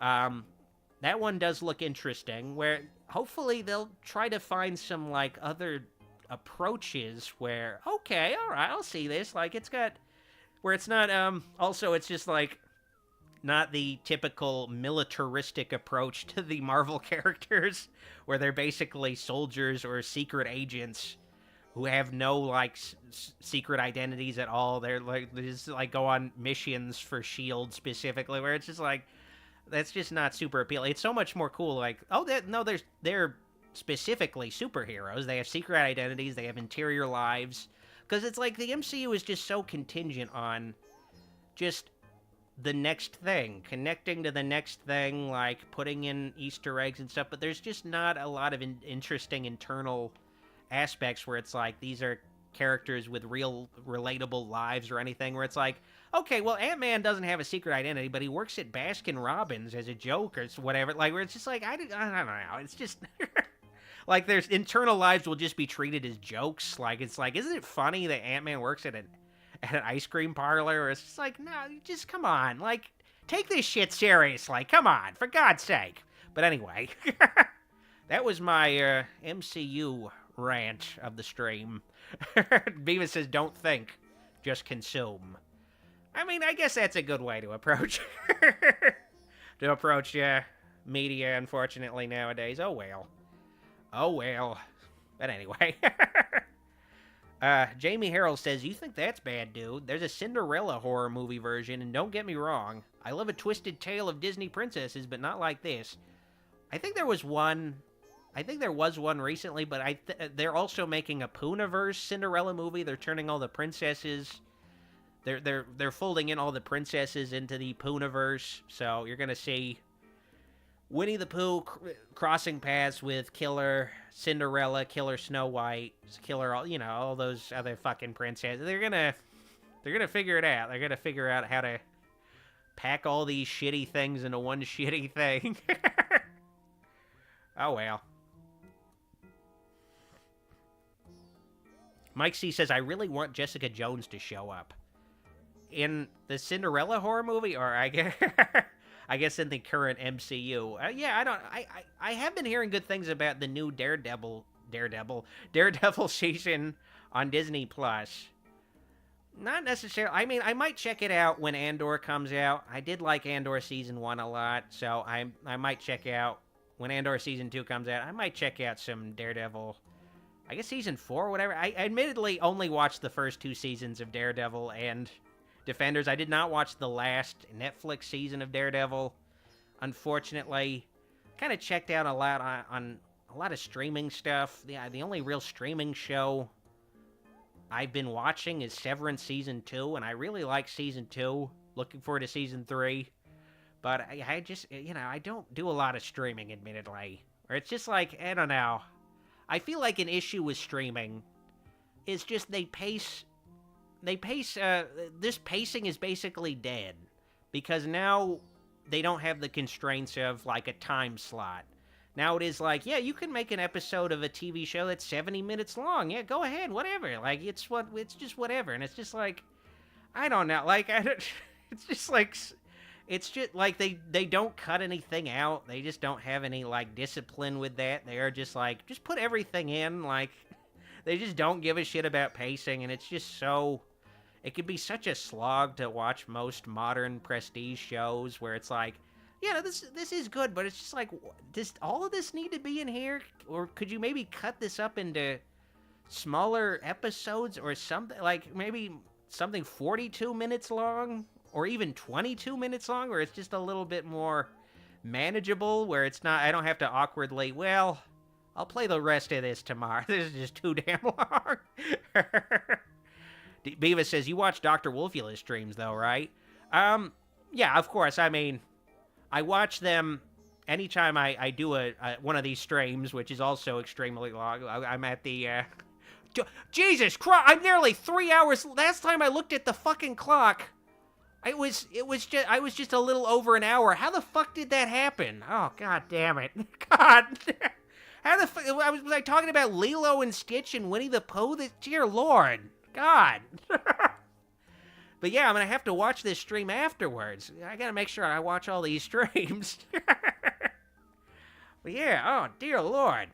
But this is something I have no pretense. I guess the fucked up thing is because I have no pretense. This is something you guys are doing in the background. Like I'm just like background noise. You're like playing like a mobile game or whatever while this stream is going. But that's the honestly sad fucked up thing about most TV shows, to the point where Netflix like basically gears their entire algorithm and how they make shows and movies based around the fact that they know people's attention spans are bad. They just put a thing on and they binge it and they just have it in the background. They'll occasionally glance at the thing on their TV, but they're doing something else. And it's just, it's an unfortunate thing where it's just like, yeah, why make something good when ultimately it's just, most of the people aren't going to actually be looking at it. Like, it's part of the reason why a lot of stuff just doesn't look good, because they're like, well, it's going to be like on a smaller TV screen, and it's not going to be looked at anyway, or even on a phone screen. Like, they're just not really going to look at it. So, none of this stuff needs to look good. So, it's just the unfortunate, sad thing. It's the unfortunate, sad thing. Like, but I feel like,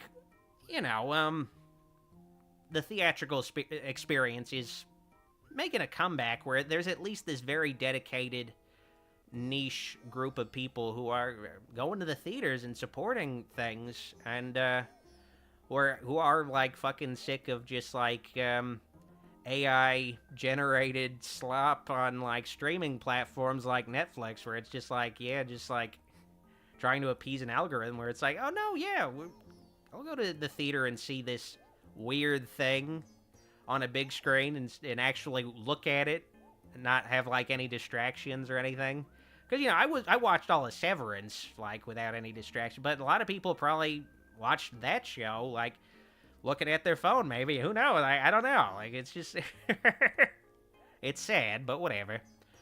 Emperor Caleb Teen says, so do you also want to see Palpatine dissolve the Senate in the last episode of Andor, since it will be around the same time frame? Well, Emperor Palpatine doesn't fully dissolve the Senate until the events of Episode 4, A New Hope, aka just Star Wars, the original Star Wars. It's mentioned by, it's just mentioned, like, basically the Death Star is complete, so I guess you could sort of start the dissolution of the Senate, but, it isn't fully dissolved until Episode 4, where, like, Tarkin says, yeah, the regional governors are going to control the systems now. The planets aren't going to have any of their own autonomy at all. It's just going to be, we're basically in control. We're all just this tight-knit group of just British white dudes who are going to control all these alien planets and shit. Like, that was basically established in Episode 4, at least, because the Death Star was finished, and yeah, they could just be like, yeah, you have a problem with this? We're just gonna blow up your fucking planet. But I guess maybe, I don't know. They don't really mention this. I mean, they don't mention this in the movies, but maybe once the Death Star got blown up, maybe Palpatine had to backtrack and be like, oh no, we'll have like the, well, let's not have like this, the figurehead Senate guys. It's back. Just like, stay where you are. Don't join the rebellion. I guess maybe once that Death Star blew up, everybody was like, all right, might as well join the rebellion. Want to make sure they don't build another Death Star. They built another Death Star anyway, but they proved that it could, you could blow that thing up. So, worked out. But, yeah, I mean, the thing I'm most looking forward to with Andor Season 2, though, is just seeing K-2SO again. I just want more K-2SO. Like, I love K-2SO. I was kind of disappointed he wasn't in Season 1. He didn't really fit anywhere in Season 1, though, so I can understand, like, the way that story went, he couldn't really be in it. Then again, I am kind of wondering if he'll even be in Season 2 all that much, or even at all, so curious what the origin of that character is, because it did feel like, This is like Cassian Andor's Chewbacca. This is his co-pilot, dude. But apparently, I guess he didn't really know this droid for all that long. I guess apparently, I don't. But it is what it is. I'll trust whatever they do with Andor Season 2. I'll trust it. But then again, I've been hurt by other great shows that had a great first season, and then the second season, not so good. Not so good. That's what it is.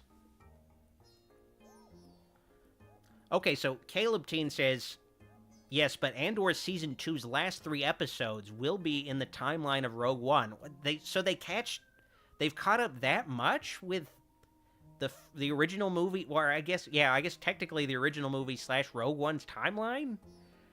I feel like, I don't know, I guess I imagine there was, a little bit more of a, a little bit more time in between. I guess I just imagined thered be a little bit more time in between this show and Rogue One, but I guess not. I guess not in that case. I guess, we'll probably see, Mon Mothma get kicked to the curb and be like, all right, we gotta get this rebellion in gear. We gotta make this happen. Make this fucking happen. But I'm looking forward to it. Actually, when is Andor Season 2 coming out? And I find out it comes out, like, next week or something. Be like, yeah!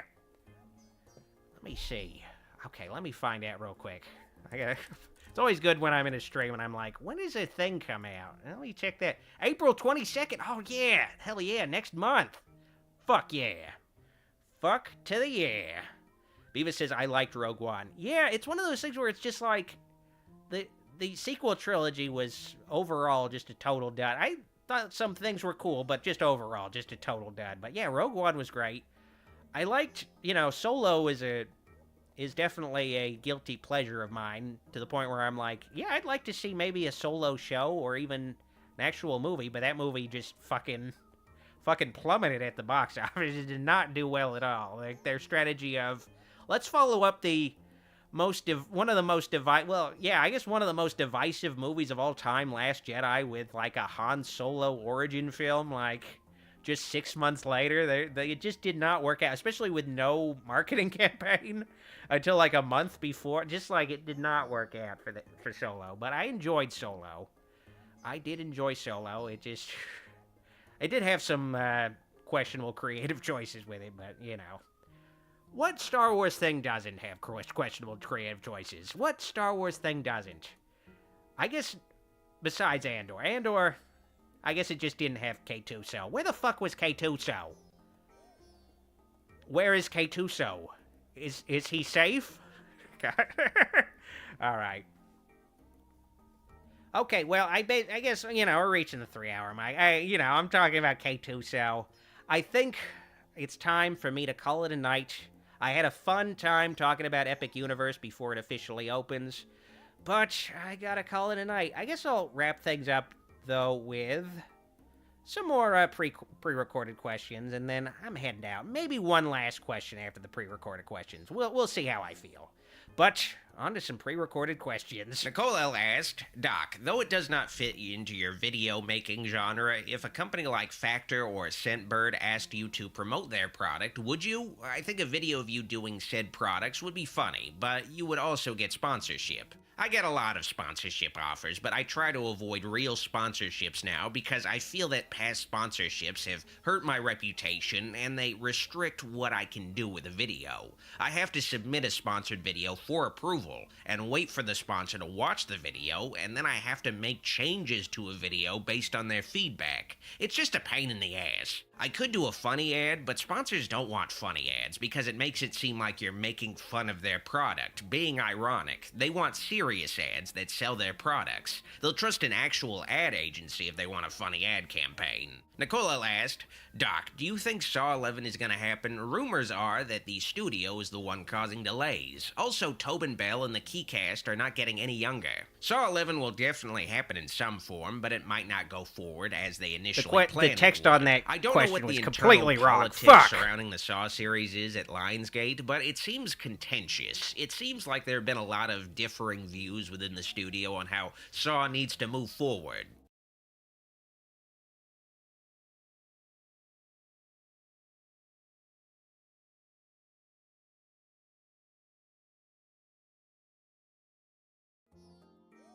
Oh, fuck. Okay. I gotta pay more. I thought there was gonna be another question. I gotta fix up this Q&A. But man, that last text question. Okay, I guess I want to give Goulash at least one appearance. I want to give Goulash at least one appearance in this Q&A, so I'll just give him this one little cameo. Here we go.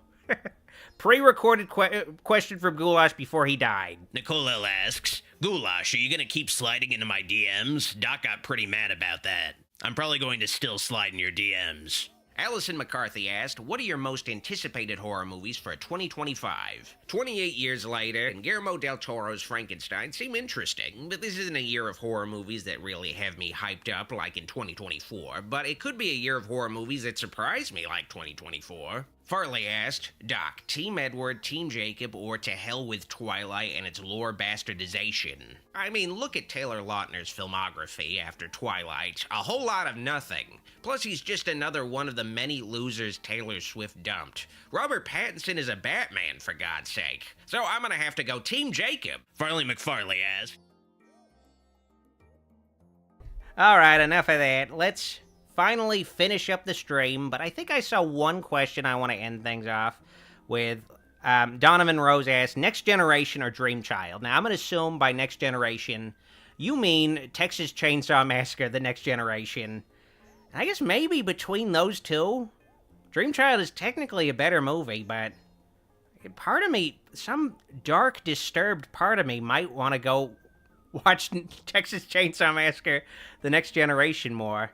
Just to see the crazy shit in that movie again. Just to see fucking Matthew McConaughey just terrorizing Renee Zellweger, like, just fucking screaming for no reason. Just, like, I don't know. It's fucked up, but yeah, I guess, I don't know. I guess maybe I'd have to, if I had a choice between those two, I guess I'd put in my Blu-ray of Next Generation, maybe. It's just, I'm just sick and fucked in the head, I guess. Okay, anyway, but okay, I guess I'll answer this little support question. Caleb Teen asks, is it better for a fan to be a channel member or Patreon member? Ideally both, but if someone had to choose, well, okay, just do one of them.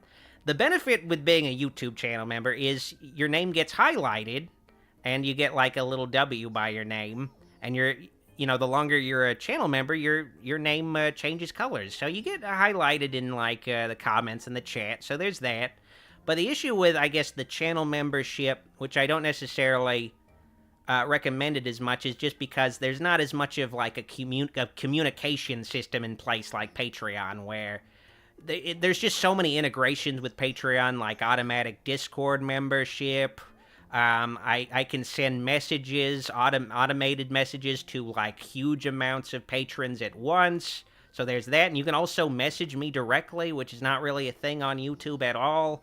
Like, there's just so many, I guess, more benefits there. But I guess if you don't really care that much about just, like, I guess, more directly connecting with me, then the channel memberships are definitely a solid option. They just, I don't know, YouTube just needs to get their ass in gear and, like, add some more of the, more integrations and shit. Like, come on, just make it just add some of this Patreon shit. But anyway, speaking of Patreon shit, I want to give a special thanks to my shout-out tier supporters on Patreon and my channel memberships for all of their support. Their support is greatly appreciated and helps the channel continue to thrive after all these years. These people are some of my most beloved people in the world because they financially support me, and I wouldn't be still making these videos 15 years later without him. Thank you guys from the bottom of my heart. Well, this is Dr. Wolfula signing out, but I want to let you guys know that I got some more videos on the way, and that if you want to support me at patreon.com/drwolfula. And if you want to follow me on social media, I'm on Facebook, X, Twitter, Threads, Instagram, at Dr. Wolfula. Link in the description, and links in the description to all the folks I shouted out in this stream. And I guess a final Patreon plug before I go. Might as well. It's been long enough. I might as well put another fucking plug in here. I got a double feature movie night of The Hills Have Eyes, the original film, and the 2006 remake. Patreon.com/drwolfula if you're interested in my bonus streams. And I thank you in advance. Just $5 a month to get a movie night every week. Alright, now, I'm for real heading out. This has been a long stream. It's always good, though, when, like, the time passes by, and I'm like, oh, man. At least it didn't start to get awkward until like the last 10 minutes. It's like, okay, all right, now I gotta head out.